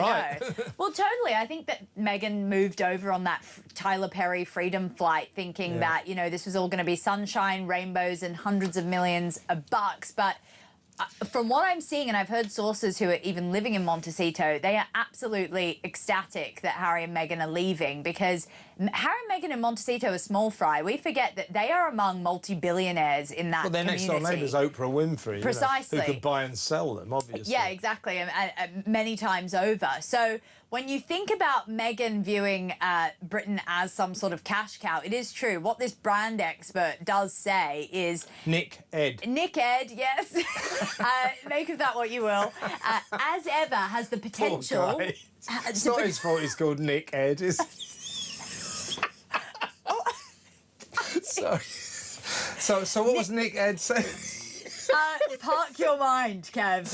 As ever, has the potential to become an extremely valuable global lifestyle brand, but its success will depend on whether Meghan can turn the initial fascination surrounding her into consistent repeat purchasing. Well, it hasn't been able to do that in America, which There's no chance of that. And America's the land of the milk and honey, you know, that's where you go to make proper money, and that's where a proper consumer is. It says the UK could be a very lucrative market for Meghan because British consumers already understand her story, her taste, and her connection to this country. He then added, she wouldn't have to introduce herself or manufacture brand awareness. The publicity generated by a British launch alone could be worth millions. Yeah, right. You know, like as ever, that's worth millions, isn't it? I do urge anyone to call or text in if you're willing to spend £10.80 on a jar of jam or £27. Or $63 on a candle. Yes, do let us know. 50 quid on a candle. Yeah, OK, I'll definitely buy that. Now, listen, all eyes will be on Sandringham at Christmas. This, of course, is when the royals always gather, and traditionally all of them in their Sunday best on Christmas Day would make that famous walk down the gravel path to the local church, all the TV cameras there, those people who travel from all over the country on Christmas Day to go, hello, King, you know, well, so that's where everybody will be focusing their attention. Now, a eminent royal author, I better not name him, but he told me just a couple of hours ago, and I was shocked by this. I said, well, you know, Harry and Meghan won't be going, will they? Because William and Catherine just won't tolerate that. He said the King will invite Harry and Meghan to Sandringham. He has to, protocol. Yeah. Now, if Harry and Meghan go, that means William and Catherine, the Prince and Princess of Wales, will stay away, and the chances are others will too. And the more the King kisses up to Harry and Meghan, the more he is going to incur among other people, the displeasure of his wife. Camilla hates both of them, hates them. And we know how Harry feels about Camilla. Camilla called her the villain of the story in his nasty little spiteful book Spare. She loathes Harry, she despises Meghan. William despises both of them. Catherine despises both of them. For good reason, yeah. So the king, in kissing up to Harry and Meghan, is cruising for a bruising. He ought to rethink this. You know, I see so many similarities between how the Queen just couldn't say no to former Prince Andrew and, you know, let him have his treats, let him have his aids and his, you know, allowances, and let him basically run roost around the country and around the globe because, you know, he was Mummy's favourite. And the Queen honestly never put a foot wrong, but the one leap wrong that she did was with Andrew. And I see so much symmetry with how Charles is now treating petulant Harry. Yeah. Because the issue is, you know, everyone, the media keeps saying, the prodigal son, the prodigal son. I've actually, one of our really good listeners messaged me about this and said, yes, but to be a prodigal son, you actually have to be you have to have prodigal or is it prodigal? Prodigal? I say prodigal as an Australian, but I'm pretty much illiterate, so... Is that what they say in Australia? Prodigal? Yeah, we say prodigal. Prodigal. We say prodigal. Okay, well, prodigal. I am on UK radio. The fable of the prodigal son. The prodigal son. Is it prodigal or is it prodigal? Is your probably 03444991000. But you need to have repentance though to come back, and I don't think Harry has that. No, I don't think that he actually wants to apologise for all that he has done. He is still very much a victim in his own mind. Well, because he's a pompous narcissist. That's why. But despite what Nick Ed. Predicts for their enormous earning or her enormous potential. They're coming back because I think they think close proximity to the royals will polish their royal credentials, and the closer they are to the royals, the more money they might be able to make out of their royal connection. That's what they think. I don't think it's going to work out. I do not actually see any particular way that those two can make money here. Do you? They will make money, but it will be from... It won't be much. It won't be much, but it will also be very opportunistic people in this country that would like to take them for a ride and try and get some sort of... something out of them. You know, they will be close to the royal family. They will definitely be seeing the king and potentially Camilla. And that is obviously the only thing that they can launch themselves off. You're completely right. They need the royal family much more than the royal family needs them. And this flash move over to the UK has just proven that. So it is very interesting. They will... be at least secure in some sort of way. While they're here, honestly, I wouldn't put it past the king to be secretly funding Harry in some sort of way. We know that they've got a £5 million a year security bill that they will have to be paying, which is astronomical. Yeah, which we're not paying because they're not getting armed police guards, taxpayer funded, which is what he spent a lot of money trying to sue the government for that protection. They're not getting it. Prime Minister Burnham this morning said this is a private family matter, thereby revealing no taxpayer-funded police armed guards. The problem here, I would say, you're completely right about that, but also the issue here is the fact that if from a perspective of... They're basically buyable royals at this point, and we know how that went last time it happened with Andrew. This is the issue. If you would like William to go and speak at your event, you can't just get William on the phone and talk to his agent and call him up and pay a sum and get him at your event. Yeah, exactly. But you can get Harry. Yeah. And that's where it's going to get really, really murky in the United Kingdom, because he is going to be taking those speaking gigs. He's going to be basically acting like a pseudo-royal. And may I remind the audience, the Queen's dying wish was not to have these one foot in, one foot out royals who are treating it like some sort of show act where they show up for 3 days and then come back. So it's all a mess. It's going to be a mess, and as I keep saying, the royal soap opera is going to get one hell of a lot more tawdry. When we come back, we're going to be speaking to brand expert Nick Ed. Oh, no, we're not. We'll have to get Nick Ed on the show. But actually, I'm sure he'll come on now. To be serious, Samara will stay with us, and we are going to deal with a very serious story. We're going to go back to that awful rape attempted rape in Bournemouth, and we're going to pray for Bournemouth. What has happened to that poor town? Yes, a yet another sex attack in that beleaguered town of Bournemouth. That next. Stay tuned.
Across the UK, on DAB+, on YouTube, on your mobile, and on your side. This is Talk.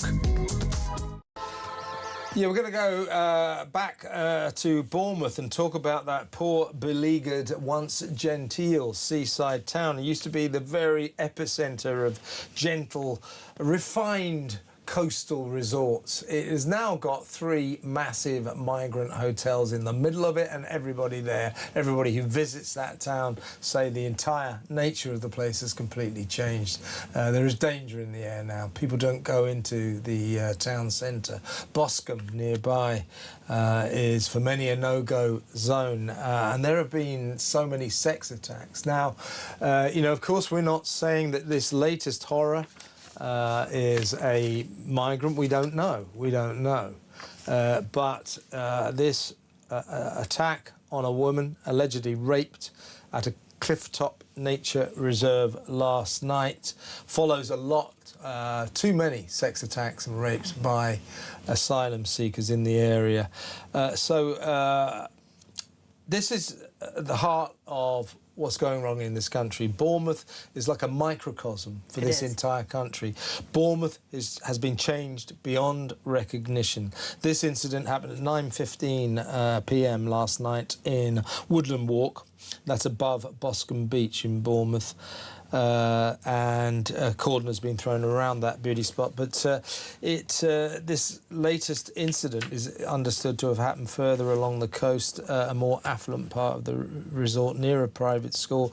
But Bournemouth, it comes after Bournemouth has been hit by a number of sex assaults and rapes in the area around its Victoria pier in recent years. So, yeah, Bournemouth, I think, is the symbol of the British migrant crisis. A beautiful town, a refined town, a genteel town where people will go for holidays. Used to have we've got posh hotels and everything, now reduced to a danger zone. I just don't understand how consecutive governments couldn't foresee this from happening, genuinely. I mean, some of the just flagrant abuses of power in terms of where they put those migrant hotels is insane. I mean, I was talking to a member of the production staff who knows about Bournemouth University, and he said that literally across the road of the university accommodation is an asylum hotel or an illegal migrant hotel. And when you think about that planning, you do think, my goodness, how did they not see this coming? And on the back of that notebook, the how to not rape a woman, book that came out, you know, we're laughing at the ludicrous nature of what this government and governments beforehand have been doing to its citizens. You do start to say, when will we actually get some sort of, like, Prime Minister with a bit of gumption, someone to say, no, we need to stop this. And, you know, it's rape after rape. And, of course, we don't know. No arrests have been made. The police haven't released a description of the suspect at the time that we're saying this. But, you know, there are too many attacks. Just today, another open case, so we can't really get into it. But we've had 2 Afghan migrants today in court deny rape charges after an attack on a teenage girl on the train. So she was on the train from Kent to London, a court heard, and, you know, allegedly she was raped and assaulted. So every day it seems like there's some sort of new court hearing, some new allegation that is made. And I don't want to tie these two things together, but honestly, it's impossible not to sometimes with the amount of reports that we have coming out. Here's the deal. You know, we have to be very careful about this last night's sex attack, rape, because who knows? We don't know anything about it. But the people of Bournemouth, this is what they talk about. The migrants, the asylum seekers, have turned their once lovely town into a hellhole. This is a local resident called Kirsty, 50 years old. She told the Bournemouth Echo newspaper, and she works close to that Woodland Walk bypass where the alleged rape happened last night. She said the incident has made her feel very concerned and unsafe, even in the day. She said Woodland Walk has increasingly become a very unsavoury area for anyone to be on their own, but especially for women. I have not felt safe in Boscombe for many years and increasingly in the surrounding areas. Kirsty said she actively avoids Bournemouth town centre and Boscombe in the evenings and has done for many years. Now, you know, we've had people from Bournemouth on the show about all of this, and, you know, they just say that their once lovely town has been taken away from them, and they blame the migrant crisis. Suddenly these 3 big hotels right in the middle, used to be holiday hotels, are now full of many, I think if you add it all up, it's way over 1,000 migrants. It's outrageous, genuinely, how the fabric of that town has been changed because of the fact that governments just don't think about this happening or have this sort of virtue signalling behaviour. I mean, the attack allegedly happened at, well, the alleged attack happened at 9:15 p.m. Now, it's still light at that time in the summer. You should be able to go and walk your dog in a normal street in Britain or a park at that time, and it's ridiculous. And it was something that also sort of comes out to me about this story is the fact that obviously it was probably a random attack because they're still looking for the guy who attacked her. And when people bring that argument of, oh, you know, we've got a lot of homegrown rapists and sexual assault that happens, yes, that's true, but a lot of the random attacks are, I think, what is really frightening the public, because I don't remember a time where we had this many random sex attacks in this country. And you know, I could be wrong. I mean, on this one, nobody's been arrested. We don't know anything about it. But, you know, statistically, for example, Afghani nationals are 22 times more likely in this country, Britain, to be arrested for or prosecuted of sex crimes. 22 times more likely than British nationals. And disproportionate number of asylum seekers are arrested for alleged sex crimes, and many of them prosecuted. So, you know, there is no doubt we are essentially importing a sex crime crisis, and my view is our government just doesn't seem to care about women's safety, or for that matter children's safety, which I think is an absolute disgrace. Yeah, and we've got the booklet to prove it now. That's the issue. We've got the booklet right in front of you. Understanding behaviours and expectations in the UK, understanding that it's against the law to rape women, understanding that it's against the law to rape children, understanding that it's against the law to beat your wife up. If you have to be given this pamphlet, you shouldn't be allowed in the country. This government, it's just complacent about everything. Just let them all in, give them this pamphlet. Oh, well, blimey, there's a lot of them. OK, spread them around a bit, dump some on middle-class communities. Where's the plan to stop it? The disrespect, where's the plan to stop it? The disrespect towards women that 14-sheet piece of paper is. No, we're not going to protect you. We're going to use a couple of sheets of paper to do so. I mean, that's really what the government's response is here, and I'm not having it. And the amount of backlash that it has received is very deserved. Yeah. Because honestly, I mean, it's absolutely infuriating that is the state of women and girls' safety right now. A little booklet. Yeah. All right, great. Now we feel so protected on the streets. Thank you so much, Mother Government. And Burnham, the Prime Minister, said today, well, it is important, this pamphlet, because if these asylum seekers break the law, migrants break the law, of course we deport them. They get kicked out of the country. I don't know where he got that idea from. That doesn't happen. Actually, in this disgraceful document, what it actually says is if you rape someone, if you sexually assault a child, it may affect your asylum application. Yes, there was a sort of listicle. Are you serious? You know, Andy Burnham has got this idea that as soon as you break the law, we kick people out. Well, Andy, that isn't the case. Not by a long chalk. No, not at all. I mean, it genuinely, it was a description that says, if you rape someone, that is illegal. It may affect your asylum application. So if you rape someone, you might not be allowed to stay. And that will prevent you. Because it's just, honestly... this government's got to wake up. You know, it is putting women's safety and children's safety at risk, and for that matter, men's safety as well. It's a disgrace. It's a scandal. Never mind, the Prime Minister's in Wolverhampton bus garage talking about bus fares again. Unbelievable. Samara, great to have you in the studio. Thank you so much. The brilliant Samara Gill there, Talks Ace reporter. Next up, we're going to talk about Match of the Day. There's a lot of off-field problems there because the director of sport at the Beeb wants to shake the show up. And the staff, the pundits, are very upset about it. So all is not well at Gary Lineker's former show. They've lost about 700,000 viewers since he had to leave in disgrace over an anti-Semitic tweet. So all is not going well at Match of the Day. We'll talk about that next. Stick around.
I don't ever see either of those. I mean, that interview from 6 months ago, he said, and what the people in that country have done to me. You basically called the royal family racist. You basically slagged off this entire country, and you disappeared off, took $100 million, and have grifted ever since. And now you're back here because being faintly associated with the royalty, however tarnished that might be, is going to finance you and your family's lifestyle. To me, that's hypocrisy at its worst.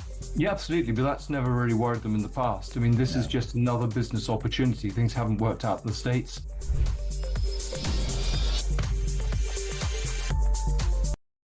Across the UK, on DAB+, on YouTube, on your mobile, and on your side. This is Talk. Welcome back. Let's go straight over to Director of Popular Conservatism and football fan. Well, he says he's a football fan, but he supports Southampton, so that's a matter of debate. But welcome to Mark Littlewood. How you doing, Mark? Yeah, good. Fair point, Kev. Southampton's travails are more about the regulatory system than on the pitch. Yeah, so very fair point. And obviously, now you're in the Championship, you won't get too many appearances on Match of the Day, but things don't seem to be going too well on the BBC's flagship football show. The Director of Sport at the Beeb, Alex K. Jelski, has plans to sort of shake the show up. And the staff do not feel happy about this, nor do some of the pundits.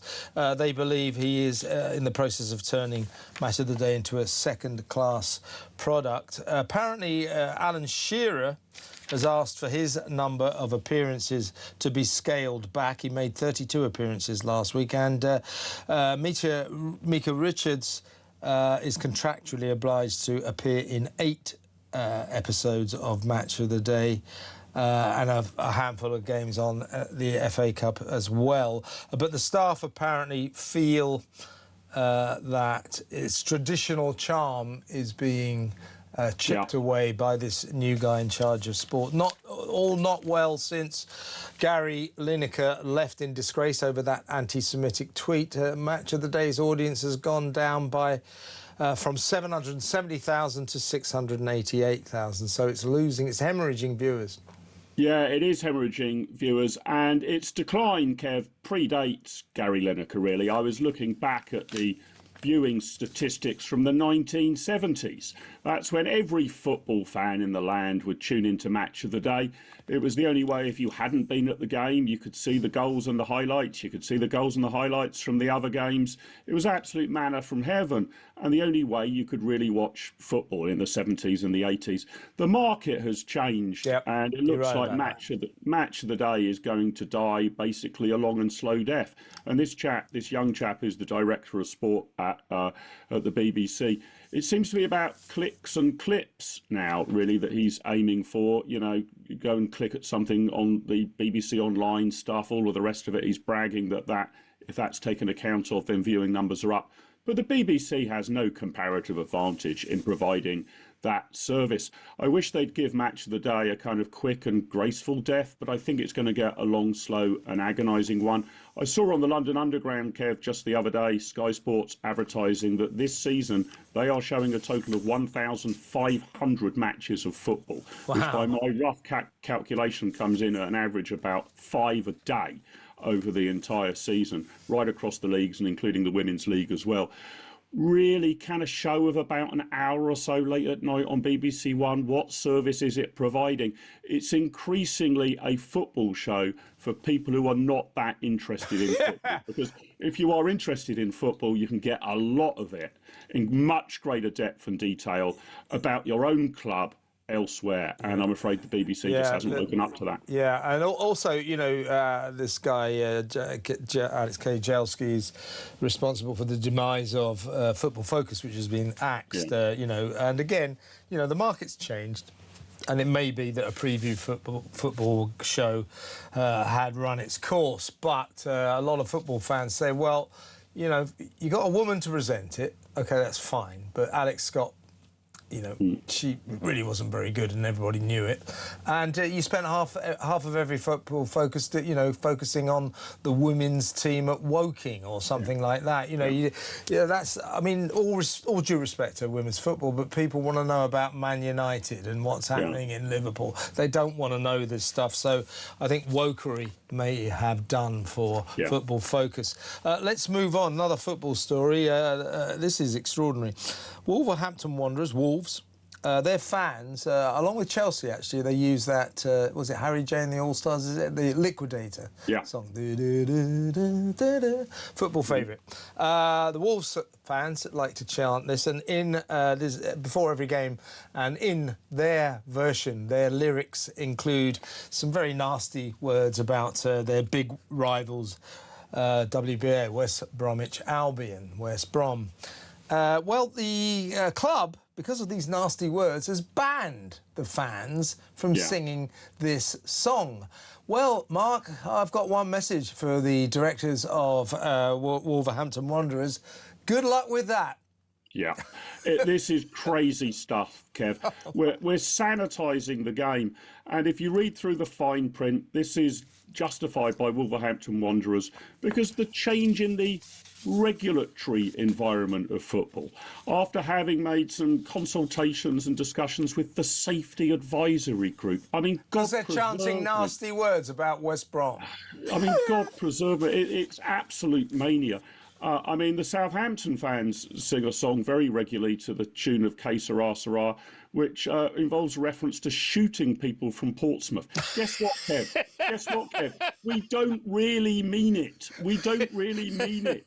It's in jest. Nobody in Portsmouth gets shot because we sing that song. The world has gone mad, Kev. In your previous section, you're saying the government is handing out leaflets to tell people that rape and child molestation may well be illegal, yes. It's not welcome in Britain. Meanwhile, we're banning football fans from, singing songs which, do involve violence, but are clearly in jest. Anyone who believes that it's a genuine incitement to violence is a killjoy or mad or both. And we've got to rebel against this. I hope Wolverhampton... Well, the Wolves fans will rebel against it. They'll up the ante. And do you know what I love about football chants, football fans? It's the last woke-free zone in Britain.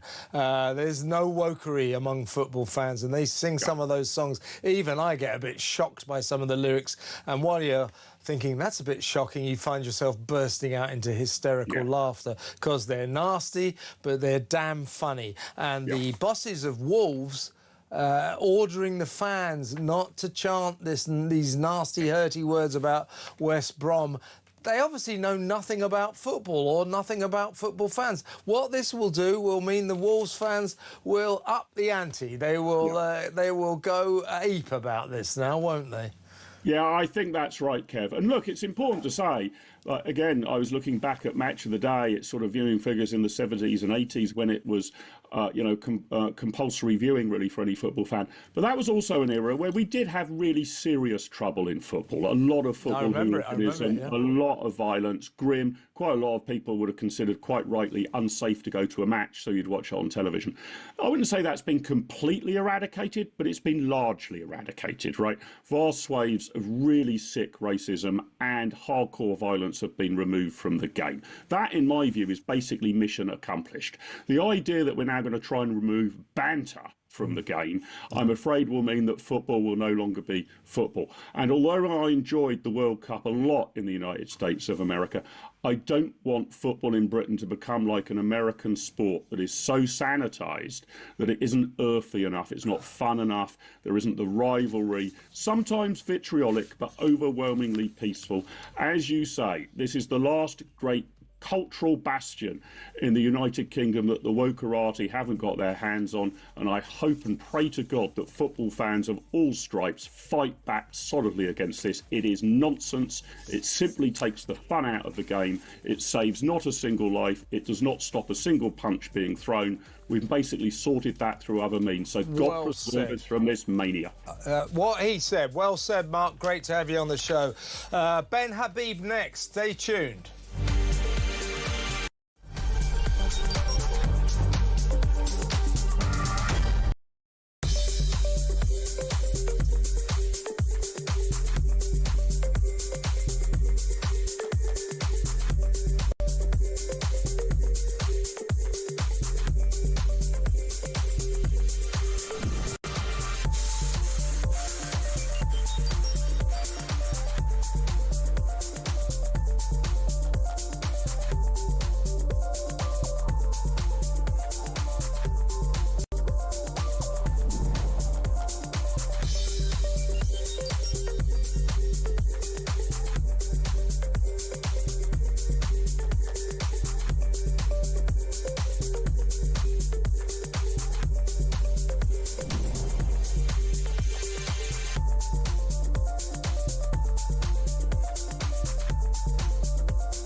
across the UK. On DAB+, on YouTube, on your mobile, and on your side. This is Talk.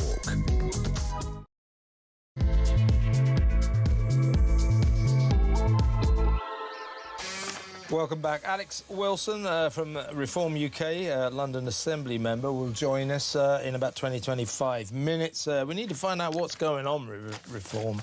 They seem to be falling apart at the seams. You've got this big row going on with Tim Montgomery, who seems to have been suspended for speaking his mind. A lot of disquiet about the increasingly abrasive Zia Youssef. Nigel Farage being told, take your side, pick your side and do something about this.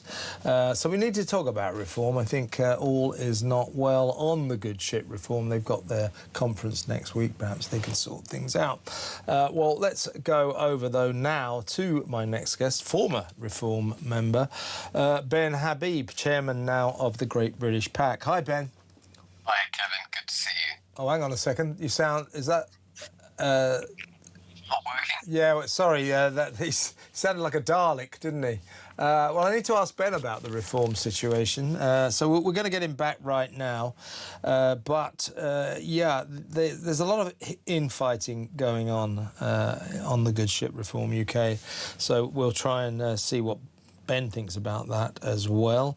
I want to find out what he thinks about Andy Burnham, what is his performance so far, and of course get his take on this pamphlet, which I think exposes the spiralling mess of our migrant crisis. We're now handing a pamphlet to people who break into our country illegally to give them handy little bits of information, like if you rape a woman, you'll find that's against British law. If you rape a child, we describe that as illegal. And here's the bad news, you can't even beat your wife up. That's illegal as well in this country. Ridiculous. Right, I think we've got Ben Habib back. Are you there, Ben? Can I hear you properly now? I am. Can you hear me? That's much better. That's much good. Right, I'm going to give you the gift of the day. I'm not going to ask you about Harry and Meghan, but I do want to get your take on this pamphlet. It's been the big story. We broke this story yesterday on Drive Time here on Talk. It is this guide for asylum seekers called Understanding Behaviours and Expectations in the UK. It's being handed out to young men who break into our country illegally, and it's giving them handy bits of information like, if you rape a woman, that is against British law, so try not to do that. If you rape a child, that is illegal here in Britain, try not to do that. And by the way, here's the bad news, you can't even beat your wife up. That is illegal in Britain as well. But the most extraordinary thing about this pamphlet, which I think highlights the utter disgrace of our government's failure to deal with our migrant crisis, is that what it says is, Andy Burnham said this morning, well, this pamphlet is useful because we need to tell people that if they break our laws, they will get deported. Well, I don't know where he got that idea, because breaking our laws, even very, very seriously, going to jail is by no means a guarantee of deportation. But he says that they need to know what our laws are so that they don't break them. Well, I say that if you're talking about someone who needs to be informed that in Britain it's against the law to rape a child, then you shouldn't be letting that person in the country in the first place, should you? No, I mean, I've got two broad comments to make about the pamphlet. The first is, the pamphlet is absolutely useless against anyone who's inclined to paedophilia, to beating women up, to blowing kisses at them, pinching their bottoms, standing in front of them, taking objection to what they're wearing, preventing them from working, which is all the things the pamphlet goes into. It's completely useless against any one of those individuals inclined to that behaviour, because if you're inclined to that behaviour, reading a government-printed pamphlet is not going to dissuade you from behaving the way you're inclined to behave. That's the first thing. It's a completely useless pamphlet, utterly pointless. And if it were to be published, it should be in Swahili or Arabic. Yeah, no, it's been published. It's in English. It hasn't been published in any other language, which does render it slightly useless, given that about 99.9% of migrants don't speak English. Absolutely. So that it's an entirely pointless pamphlet. But the other big revelation about it is effectively an admission by the government that we are allowing barbarians into this country. Exactly. Any civilized individual knows precisely how to behave with women. We emancipated women in 1928. 1923, they got the vote. 1928, they were brought completely on a level footing with men. And ever since then, we have promoted and protected the position of women in our society. This pamphlet acknowledges that those who are coming into this country illegally do have no regard for the massive progress that our country has made in making sure that misogyny, the patriarchy, and the putting aside of women's rights and position in society has gone. We've got rid of it, and now we're bringing in people who would reverse what took hundreds of years to achieve. This pamphlet evidences the government stands in opposition to the equality and liberation of women that has taken place over all that time. It is a repugnant pamphlet, but it does at least reveal how blooming awful the governance of this country has become. Yeah, indeed. And so this pamphlet, I think, goes hand in hand with the government's many announcements that it's going to kind of come up with new and fascinating ways to redistribute all the thousands of young male migrants who break into this country. Barbarians, illegal barbarians. Week after week after week. So it's the lack of ambition that concerns me. No proposal, not even a plan to maybe stop the boats, to do something about stopping all these men. It's like, we've got to find new places to put them, and they're going to keep on coming, so we better give them a pamphlet telling them that raping children is against the law. In other words, this is not... They have no... don't seem to have any interest in solving the migrant crisis. They're just trying to contain it, deal with it. At one level, Kevin, we can laugh at this pamphlet and we can use our traditional British humour and go, well, it's so absurd. It couldn't possibly work. But at another level, actually, we should be deeply distressed and concerned about it. It is an acknowledgement that our country is being absolutely destroyed by illegal migration, by mass migration, by people who don't give a damn about our values, our system, the great civilization that we once were. We're setting it all aside. And anyone who thinks that the protection of these illegal migrants who are coming to this country, abusing our children, raping our women, if anyone thinks that's some kind of liberal utopia, my God, please think again. It is those that wish to protect this country that care about women's rights, children's rights. Those of you who think that welcoming in barbarians is somehow civilized are yourselves incredibly uncivilized. You are allowing civil society to be assaulted by barbarians and making a virtue of it. Exactly right. What this pamphlet reveals is a certain knowledge on the part of the government, as you suggest, or as you say, Ben, that most of these men, these young men that we're letting into the country, who mostly come from sub-Saharan Africa or the Middle East or Afghanistan, they're from inferior cultures to ours. They're from, they're from medieval cultures, you know, uncivilized, where they expect to be able to hit their wives, where they expect, you know, routine sexual harassment of women they don't know to be allowed, where they expect to be allowed to fiddle with children. They come from inferior cultures. You will not get this government to admit that, but this pamphlet is a tacit admission of that. It's heartbreaking because getting rid of these people is going to be virtually impossible. The United Kingdom is being opened up to assault, perpetual assault, which we will not be able to neuter. it's tragic. It's tragic, Kevin. We can talk about it, as I say, with the sort of traditional British sense of humor, with the absurdity of the pamphlet.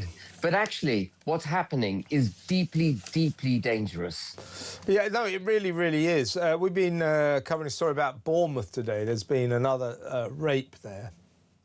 There's no arrest, so we can't say that a migrant did this in any way, not even suggesting that necessarily. But locals in Bournemouth say that their town has been destroyed by the migrant crisis, given that right in the middle of that once genteel, refined seaside resort, 3 of the big hotels that used to take holidaymakers are now full of more than 1,000 migrants.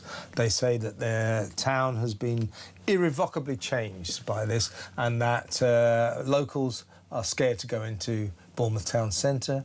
They're scared to walk in the woodlands around that town. This is where that rape happened last night. As I say, we don't know in any way who was responsible for that, but what we do know is there's been a number of sex attacks and rapes by asylum seekers in Bournemouth, and that the nature of Bournemouth has been changed beyond recognition. That is a microcosm for what's going on all over the country. Yeah, it is, absolutely. And, when you move such large numbers of people into areas which are incapable of, no area, frankly, no area is capable of accommodating these people. These people broke into our country, for goodness sake. They're illegal. They're here illegally. They should just be detained, put in prisons, and then deported. There should be no attempt at asylum.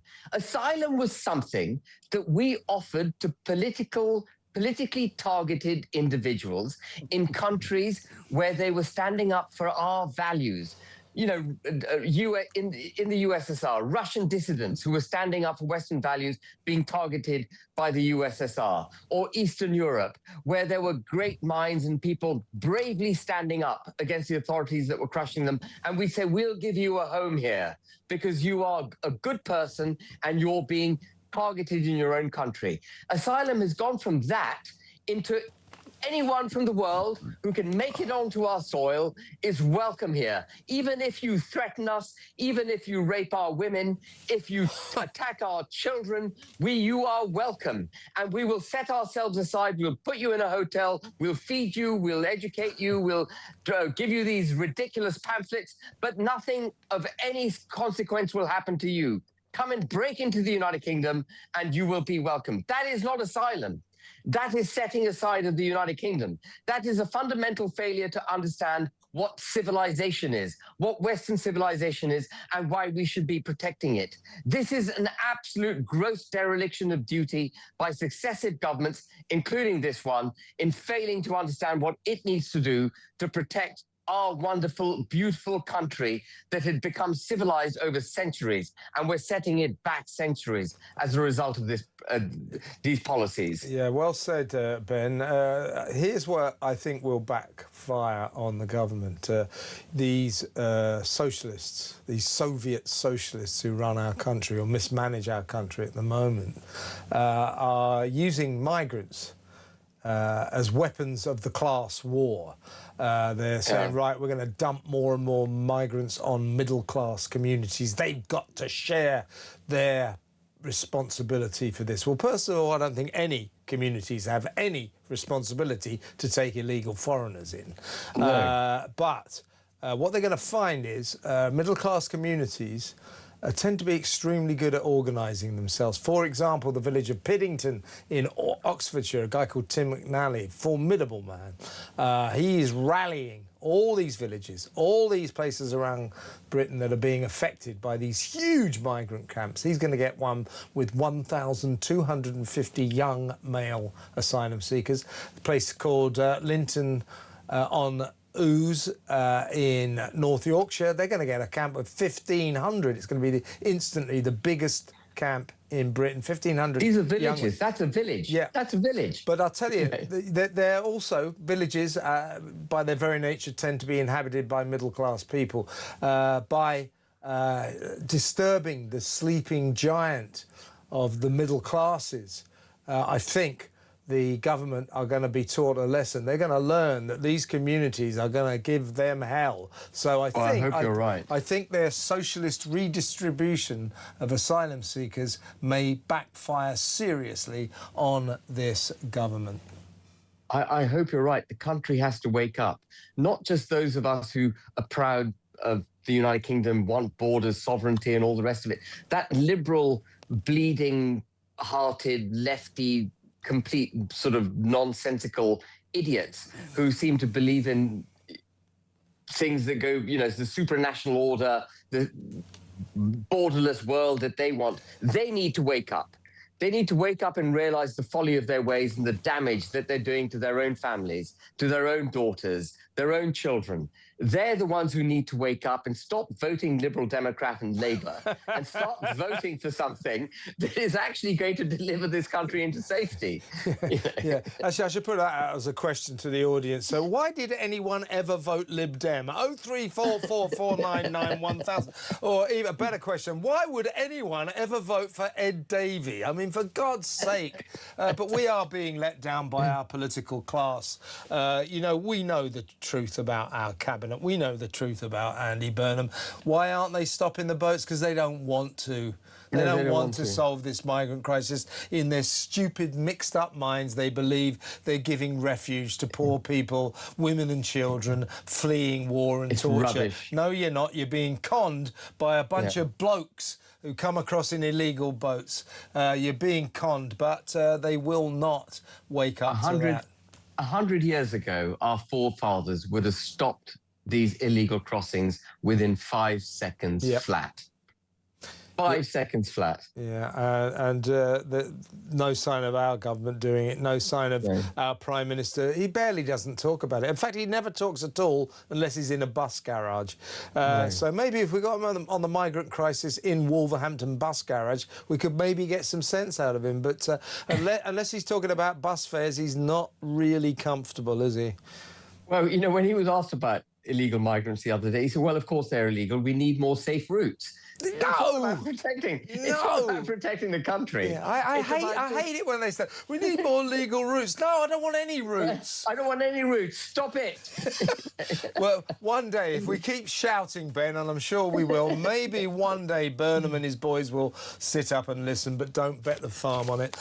Ben, great to have you on the show. Really, really good. Have a great weekend. The excellent Ben Habib there, former Reform UK member and now chairman of the Great British PAC. Let me know what you think about some of the things he was saying. 03444991000, because in about 10 minutes we're going to be taking your calls for the rest of the show. I'm going to read some of your messages out as well. But next, we're going to talk to, from the Reform UK London Assembly, we're going to be talking to, I've lost him now, Alex Wilson, that's right. Alex Wilson from the Reform UK London Assembly.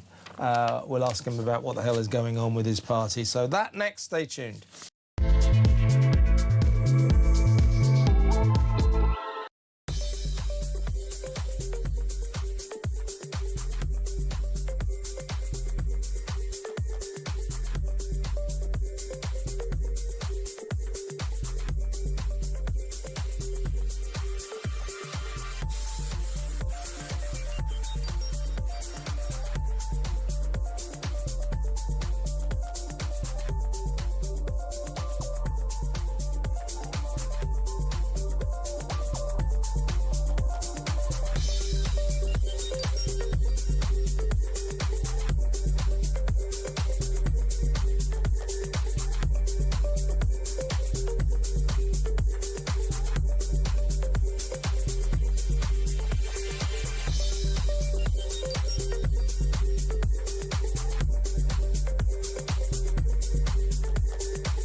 I don't ever see either of those. I mean, that interview from 6 months ago, he said, and what the people in that country have done to me. You basically called the royal family racist. You basically slagged off this entire country, and you disappeared off, took $100 million and have grifted ever since. And now you're back here because being faintly associated with the royalty, however tarnished that might be, is going to finance you and your family's lifestyle. To me, that's hypocrisy at its worst. Yeah, absolutely, but that's never really worried them in the past. I mean, this is just another business opportunity. Things haven't worked out in the States.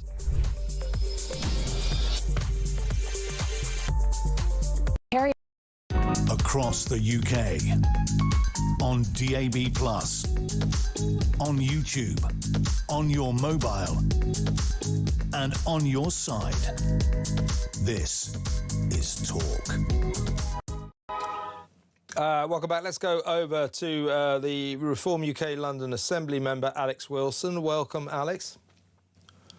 Good evening. Great to be with you. Always a pleasure. Now, Suella Braverman has proposed tax rebates for firms to boost apprenticeships. All very worthy, good plan, excellent. A lot of announcements like that at the moment from Reform UK.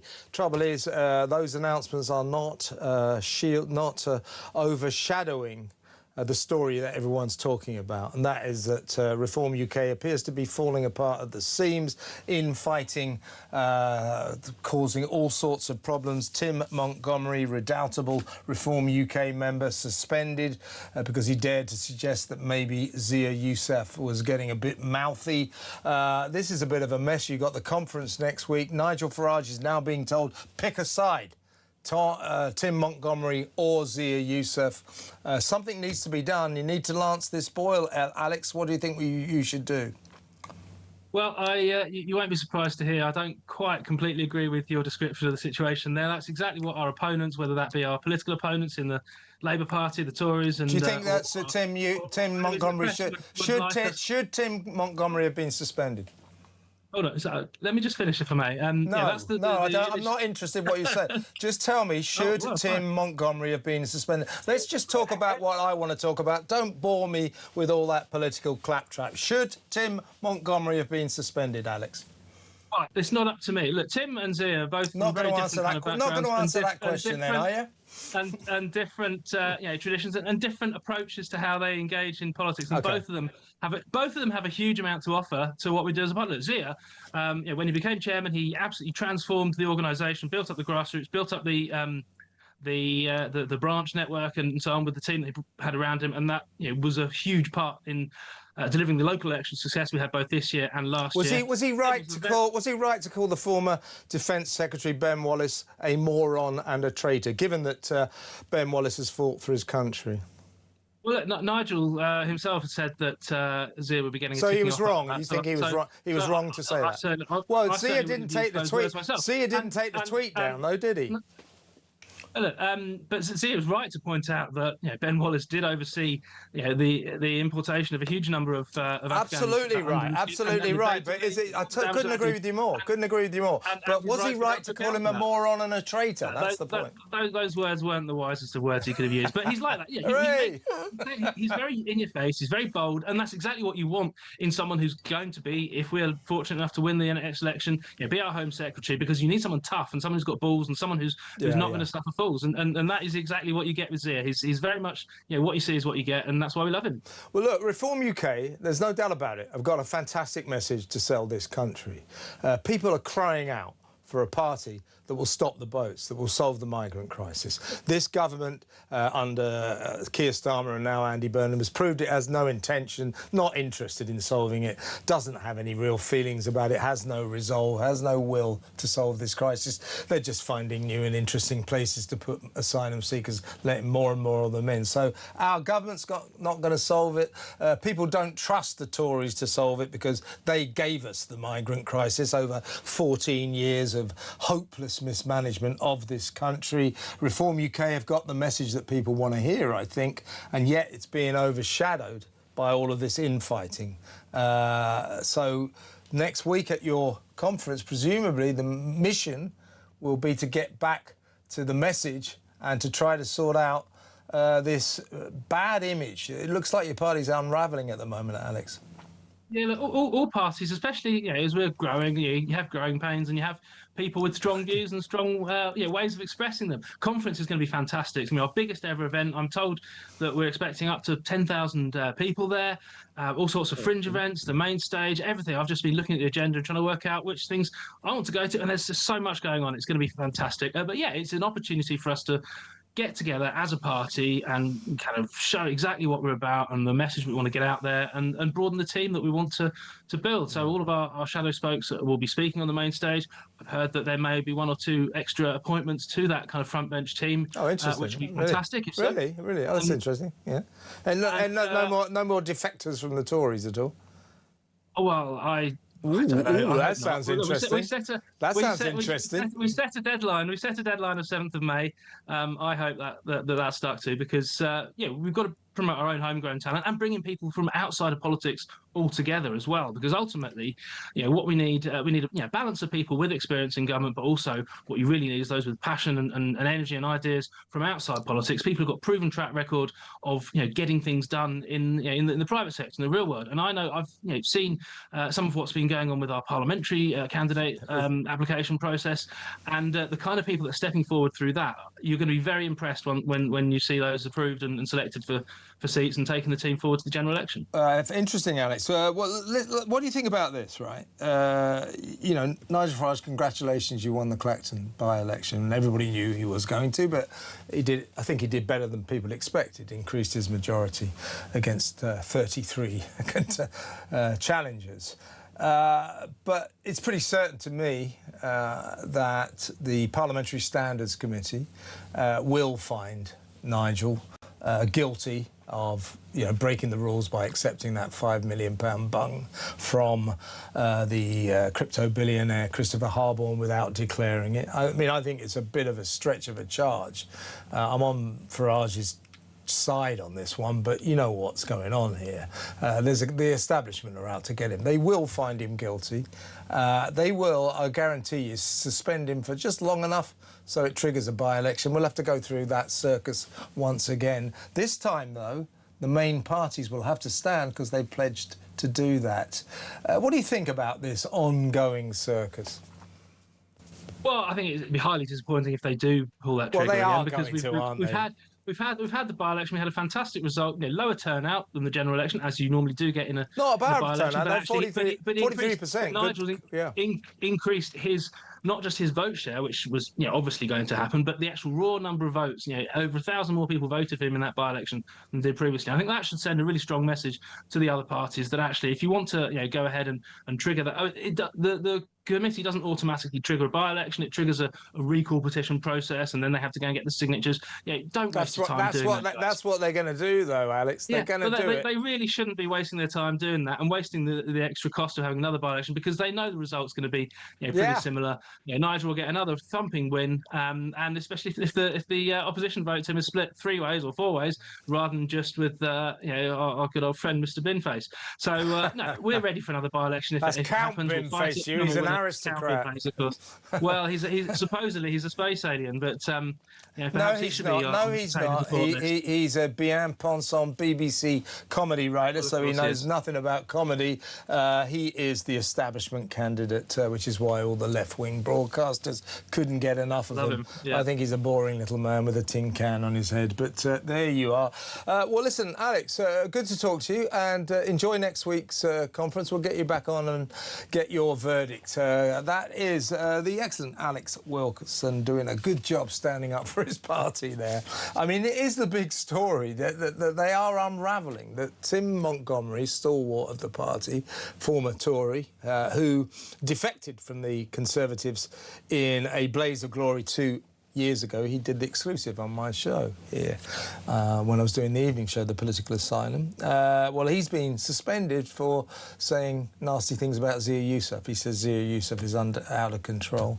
He also said, and I think Tim was wrong about this, he said he thought that Nigel Farage had a problem talking to women journalists. I don't think that's true. I really don't. But, I respect him very much, and I also respect his right to free speech. So I'm wondering why it is that Reform UK have chosen to suspend that fine man. Let me know if you've got any thoughts. 0344 499 1000. Right, well, we're going to break, and the rest of the show is all yours. Get on the phone. Give me a call. 0344 499 1000. What do you think of this pamphlet? A guide for asylum seekers, telling them that they really shouldn't rape women or children because that's against the law in Britain, and they might find this extremely hard to get their heads around. But if you hit your wife, your partner in this country, if you beat your partner up, your female partner, that also is against the law. What do you think about this? I mean, that's what your taxpayer money is going on. Better than this, why don't they stop the boats? Let me know what you think. What do you think about Burnham? Why doesn't he stop the boats? And if you like, let's talk about Harry and Meghan. What's that all about? 03444 99 1000. I think I've got a couple of calls from Bournemouth. But either way, if you're from that area, we've been focusing on another sex attack. And the once genteel town of Bournemouth basically has changed beyond all recognition. It's a danger zone. Locals don't go out at night. That's a tragedy. If you're from Bournemouth, if you're from that area, or if you just want to talk about that, because it's happening all over the country, give me a call, 0344499 1000. Your call's next. I'll read some of your messages, so stick around.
Across the UK, on DAB+, on YouTube, on your mobile, and on your side.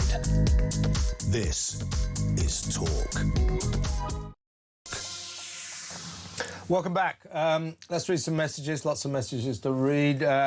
This is from Gary. Call me an old cynic, but what about the fact that Mr. Burnham is purposely spreading these people around because he knows his backbenchers won't agree with it?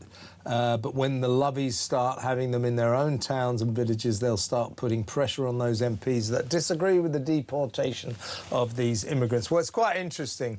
For example, the MP for Linton-on-Ouse is Rachel Maskell, a migrant-loving left-wing Labour backbencher, but she's all against this migrant camp in her constituency, because if that migrant camp happens, she loses her seat. So self-preservation going on there. So, yeah, the NIMBY factor will kick in. What else have we got? This is from Amanda. Enough is enough. The entire country needs to sign a petition to sue the government for dereliction of duty to the care of women and children. That's a good point, Amanda. It's worth a try, that. It is a dereliction of duty. Women are being endangered. Women and children are being endangered by the government's policy to let more and more of these asylum seekers in. It's really weird. We don't know anything about them. We let them in. We let them wander the streets. We don't know who we're letting in. And too many of them go on to commit sex offences. This is from Paul. Good evening, Kev. Hi, Paul. Starmer, Burnham, and the Labour government will not stop the boats. Maybe blame the British public who voted for them. I think that's slightly unfair. I mean, nearly everybody who voted Labour is regretting it now. But people didn't vote Labour, did they? They voted against the Tories. That's why Starmer's pretty significant majority was called the Loveless landslide. We didn't vote for Labour, we voted against the Tories. And by the way, I did not vote Labour. That is not in my DNA. It is not possible for me to do that. Literally, I think my hand will go up in smoke if I did that. This is from Sean in Bradwell. Ben Habib has nailed it. These so-called governments don't realise we won't stand for this any longer. You dare endanger our women, our children. Wrath will happen. Yeah, Sean, it's a good point. I think we are reaching a reckoning for this government. We will not put up with this. Your complacent, lackadaisical attitude to the #1 issue concerning British citizens. That is the migrant crisis. Do something, Burnham. Sod your bus fares. Stop the boats. How about that? If it makes you feel better, announce that you'll stop the boats in a bus garage. Yeah, compromise. Don't say I'm not unreasonable. Right, let's go to the phones. Let's talk to Miranda in Cumbria. Hi, Miranda. What would you like to say? Hello. Good evening. You want to talk about the pamphlet? Yes, I do, because essentially the first duty of a government is to protect its citizens. Absolutely, absolutely. And it's not, and I feel like the pamphlet's almost admitting liability. They were aware of the problems, and now they're trying to counteract that by releasing this pamphlet. But at the same time, they're actually allowing they're making it quite clear that they're aware of the situation. Yeah. And I just think that the people that have been raped, I don't think they should remain anonymous. I think it's up to them at the end of the day. It is, but yeah. If they all came out and they were quite graphic about what happened to them and how it's affected their lives, and almost like in America where you have a class action and you take that specific department of the Home Office to court. Yeah. Well, you know, when a woman is raped or a child is raped, that's a life sentence. They never get over that. When you talk about rape, people just think it's almost dismissed on the television. But be a forensic scientist, and some of the things that happen are absolutely horrendous, and they don't. Well, the government doesn't seem to care. As you quite rightly said at the outset, Miranda, the policies that this government pursues in terms of the migrant crisis, in other words, a policy of allowing them to keep on coming and then putting them in hotels or migrant camps, giving them 50 quid a week, giving them free doctors, free dentists, free lawyers and all that. That encourages more and more of them to come, and that puts women and children in danger. It's an outrageous policy. You're absolutely right. Miranda, I've got to move on, but thank you for an excellent call. That's Miranda in Cumbria. Oh, let's go to Spain now and talk to Susan. Hi, Susan. Hi, Kevin. Yeah. Right, I just want to say I cannot believe that Andy Burnham is encouraging all these migrants to come into our country with no identity, and they're throwing the pot. I'm so beside myself, even though I'm not in England now. Yeah. It's just. Mind you, in Spain, you're at risk there as well. You got that Pedro Sanchez moron running the show. You got Sueta. You got problems. We've got major problems here. What, 1.3 million is just let in. So You want to come back to Britain, where we have a very, very tough migrant crisis policy. You're torn between a rock and a hard place, aren't you? Exactly, it is between a rock and a hard place, and I don't know. We don't know what way to turn, because I'm so disgusted with Burnham. He's not taken any lead on anything. He doesn't want to listen to us, does he, Susan? He doesn't want to listen to us. We're all screaming from the rooftops, stop the boats! And he goes, I'm going to bring bus fares down, £2 cap, how about that? No! Stop the boats! I'm going to do lots of devolution, more and more mayors. Don't care! Stop the boats! I've got a social care system. Don't care! Stop the boats! He won't listen to us, will he? The only thing we ask for is the boats to be stopped. That's it. Yeah, stop the boats and and we'll vote you back in, Burnham. Yeah, yeah. It's extraordinary. They just don't. They don't get the message, Susan, because they don't want to get the message. Why don't they stop the boats? Because they don't want to stop the boats. They don't believe in borders in the end, and they gather around this false narrative that they're giving refuge to waifs and strays, women and babies escaping war and torture. They're coming from bloody France. There's no war and torture in France. It's an absolute hamster wheel of madness we are trapped in, I'll tell you. We are trapped in. And my husband's adamant that there's a greater plan going on with all these, allowing all these migrants. Well, I know where he's coming from. I know where he's coming from. The only thing is, you know, these people, they're politicians. Yeah, what your husband is suggesting would require cleverness and planning and excellent strategy. These people, these politicians, they're not politicians for nothing. They're politicians because they couldn't run a bath. So clever, covert schemes, I don't think so. This is just a shambles based on their ideology, their preferred ideology, not the truth, that somehow or other giving refuge to these migrants is the right thing to do. No, it's an immoral thing to do. It really is. Susan, really good call. Regards to your husband. Thank you very much. That's Susan in Spain. Good call, that. Let's go to Alan in Aberdeen, who also wants to talk about the migrants. What would you like to say, Alan? Hiya, Kevin. Hello, mate. Firstly, can we stop calling them asylum seekers and migrants? I'm sorry, but asylum seekers are fleeing from rape, murder, and genocide, not bringing it to the country, not bringing it to a country. The reality is that we are dealing with an invasion who sees our women and children as kafirs. They see our laws as kafirs. Yeah. They see they're laughing at a pamphlet. We are. This country is in serious trouble. I totally agree. We are dealing with people who are. These people are bringing this. What are they going to be teaching their children?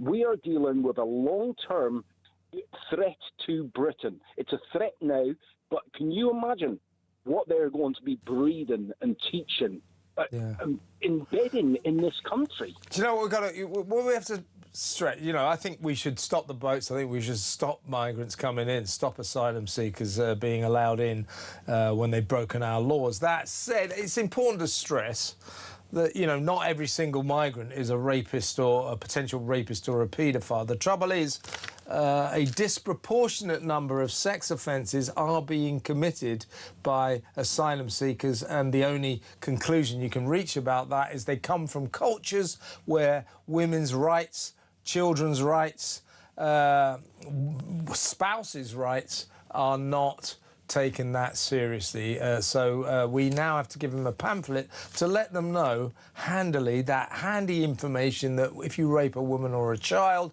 in this country, it's against the law. Also, shock horror, who'd have guessed it, it's also against the law to hit your wife. They come from countries where it's not, where it's kind of perfectly legal to beat your wife up to put her in her place. They're coming from inferior cultures, and we are not doing enough to keep them out of this country, and we are endangering women and children. The worst of it is, it's the actual establishment still doesn't get it. They don't want to get it, Alan. They don't want to get it. I think they get it. They just don't want to get it. They don't stop the boats because they don't want to. They convince themselves that they are giving refuge to poor women and children, engineers, doctors and scientists who are fleeing war and torture. It's utter claptrap. It is the claptrap that Andy Burnham and his gang revolve around, and that is terrifying.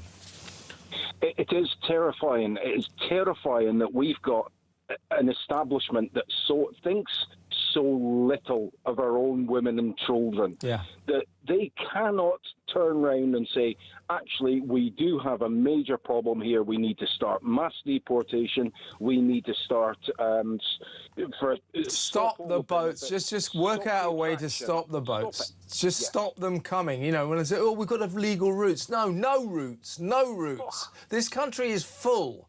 We've got to stop this, but we have a government that just won't listen to us, and that, as I say, is terrifying and also extremely annoying. Alan, really good call. Thank you very much. Alan in Aberdeen, I think, speaking for a lot of people. Should we go to break? Yes, let's. And when we come back, we'll talk to Roy in Hampshire. Stick around, Karen in Bournemouth. Interested to talk to someone from Bournemouth for obvious reasons. So those calls still to come. I'll read some more messages. And there are other calls as well. So Peter Cardwell will be in soon to let you know what he's got lined up for you for your delectation from 7 p.m. until 10 p.m. But in the meantime, it's all down to you. More of your calls next. Stay tuned.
Meghan had no problem. Some member of the public, they said, if you were Andy Burnham, what would be the first thing that you would sort out in the UK?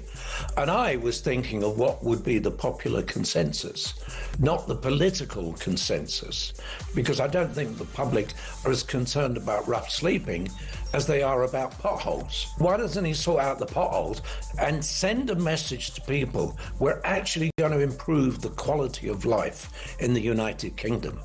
And but so potholes don't matter as much as people. I mean, you can't be saying that. Across the UK, on DAB+, on YouTube, on your mobile, and on your side.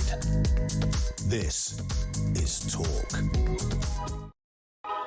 Heat wave's over. It's raining in London, and we got a rainbow. Which is a rare sight these days. I haven't seen such a pretty rainbow since I looked at all the zebra crossings in Camden, which are painted rainbow colours. So, yeah, we got a woke rainbow over London right now. Are rainbows too woke? 03444991000. Seriously, let's go back to the phone show. Let's talk to Roy in Hampshire. Hi, Roy. You want to talk about Harry and Meghan? What do you think? What do you think? Yes, mate. How are you, Kev? I'm all right, man. I'm all right. Yeah, good. Mate, she won't stay in this country, boy. If she's seen in public, people will boo her. I think you're right about that, yeah. She will. But if it all goes tits up for them and, you know, they go their separate ways, what happens to their children, mate? Well, Will they be able to stay well, in we this don't. Well, you know, we don't know that. I mean, they seem to be a unit. They've come over together. They went to America together.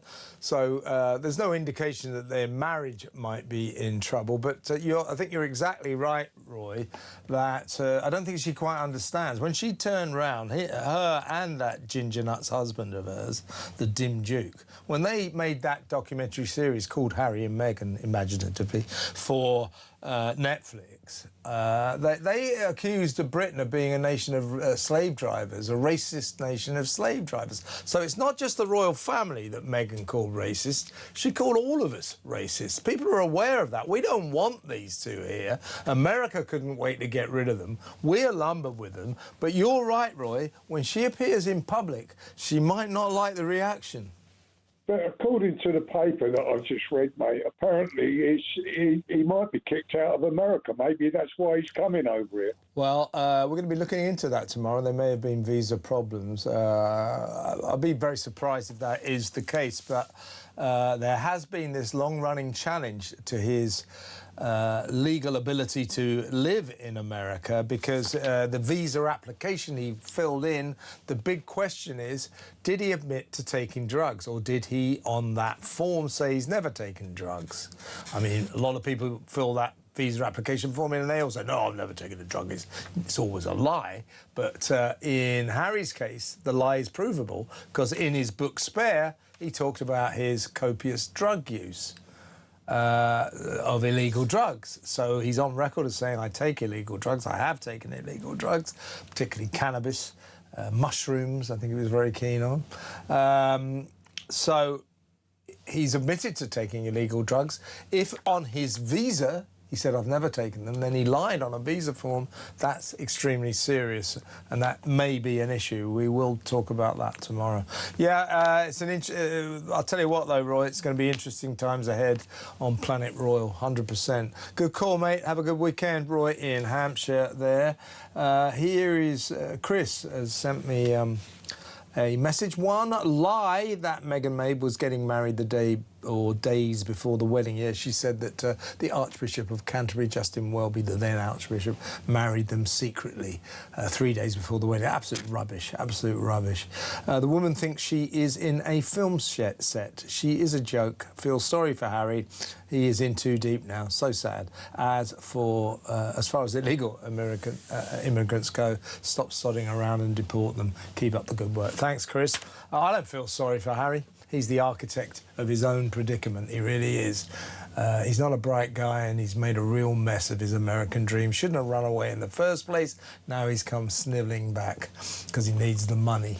Don't think it's going to work out, though. We'll cover more of that story tomorrow. Let's go back to the phones. Let's talk to Karen in Bournemouth. Hi, Karen. Hi, Kevin. How you doing? I'm OK. What would you like to say? We want to talk about the booklet, yeah? I do. I think it should be entitled... Is that Elsa? Yeah. That's Elsa, yeah. Yeah. It should be it's like clockwork, isn't it? As soon as you start talking, Elsa starts barking. Yeah. I got a dog like that. Anyway, you were saying about the booklet. It should be entitled How to Get Away with Rape.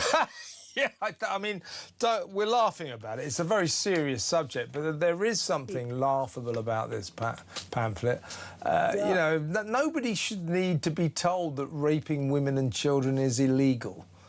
If you need to be told that, you shouldn't even be considered for entry into this country, right? Yeah, but they already know. The reason they're coming here is because they know also that they can get away with it. Yep, good point. While I grant you, not every migrant is a barbarian. Every single one of our government is. That's a good. I like that. I mean, you know, they come from barbaric cultures, a lot of them. But I think it's unfair to say that they're all evil barbarians. I mean, you know, statistically, by definition, most of these migrants, these young men that break into our country illegally, won't commit any crimes, won't do any harm. They're not bad people. But there's a significant minority of them who do commit serious crimes, particularly sex crimes, and that, Karen, is a massive problem. Yeah, but every single one of our government that sits there and allows it to continue, and they're quite That's barbaric. Yeah, I agree with you. They are the barbarians. You're right. They're the barbarians at the gate. Karen, very good point, very good call. Thank you. Regards to Elsa. Karen in Bournemouth there. Every time she rings, Elsa, her dog, starts barking in the background. That's why I know, isn't it? That's a she, isn't it? That's why I know Elsa's name. Right, let's talk to Scott in Essex. Hello, Scott. Hello. Talking about the pamphlet, yeah. I think it's actually a really good idea, but they worded it wrong. They should have put on, if you commit these crimes, you will be deported and there will be no appeal. Also, the fact that if you are found guilty of these crimes, the deportation is lifelong. They can never return. Yeah, no, you're right about that. What this pamphlet actually says is if you rape a woman or you get convicted of that, or you rape a child or you beat your wife up, and you get convicted of those crimes, those very serious crimes, it may affect your asylum application. What do you mean may? It's 100%. You should be on the next plane back to Syria or wherever the hell you come from, right? Most definitely. I think a lot of people in this country are now getting to a point. We would not care less if on the homeland airport strips they were putting up gallows, guillotines and firemen's squads. We will happily kick them out if they breach these rules in this country. Yeah. Well, do you know though, Scott, this is even more frustrating. The Prime Minister, Andy Burnham, said this morning that he justified this pamphlet by saying it's important that asylum seekers know that if they break our laws, they will be deported. I don't know where he got the will be, because this pamphlet says they may be deported. It may affect their asylum seeker applications. And if you want to know the depth of the mess of our migrant crisis, if you want to know about that, just remember that the best we can say to migrants is if you rape someone, a woman or a child, we may consider throwing you out of the country, but we might not. That is a disaster and a disgrace. Scott, good call. Have a nice weekend. Thanks for ringing, Scott in Essex. Peter Cardwell is in the studio. He's going to take you through till 10 p.m. on the Evening Exchange. What do you got lined up, Peter? Well, more on the pamphlet, more on Harry and Meghan, but also the former Archbishop of Canterbury, Rowan Williams, has taken a massive pop at Nigel Farage, saying he's exploiting talking about Christianity and that he's not really someone who should be doing that. We'll have a big debate about that, which will be quite interesting. Well, because he's from the Church of England Socialist Department. Well, exactly, and I don't know if you remember... When did the Church of England turn into a bunch of Guardian readers? Under Rowan Williams. Yeah. I mean, exactly. Everything about him. I know lots of things about Rowan Williams doesn't like Nigel Farage. There's a blockbuster. Shocker, yeah, exactly. But he has criticised him and he's got some choice words. We'll debate that as well. Yep. Also, is he stirring up anti-Muslim feelings? Nigel Farage is what he's essentially accusing him of. The infected blood scandal as well. This is horrendous. People being asked to give money back. Why is that? Because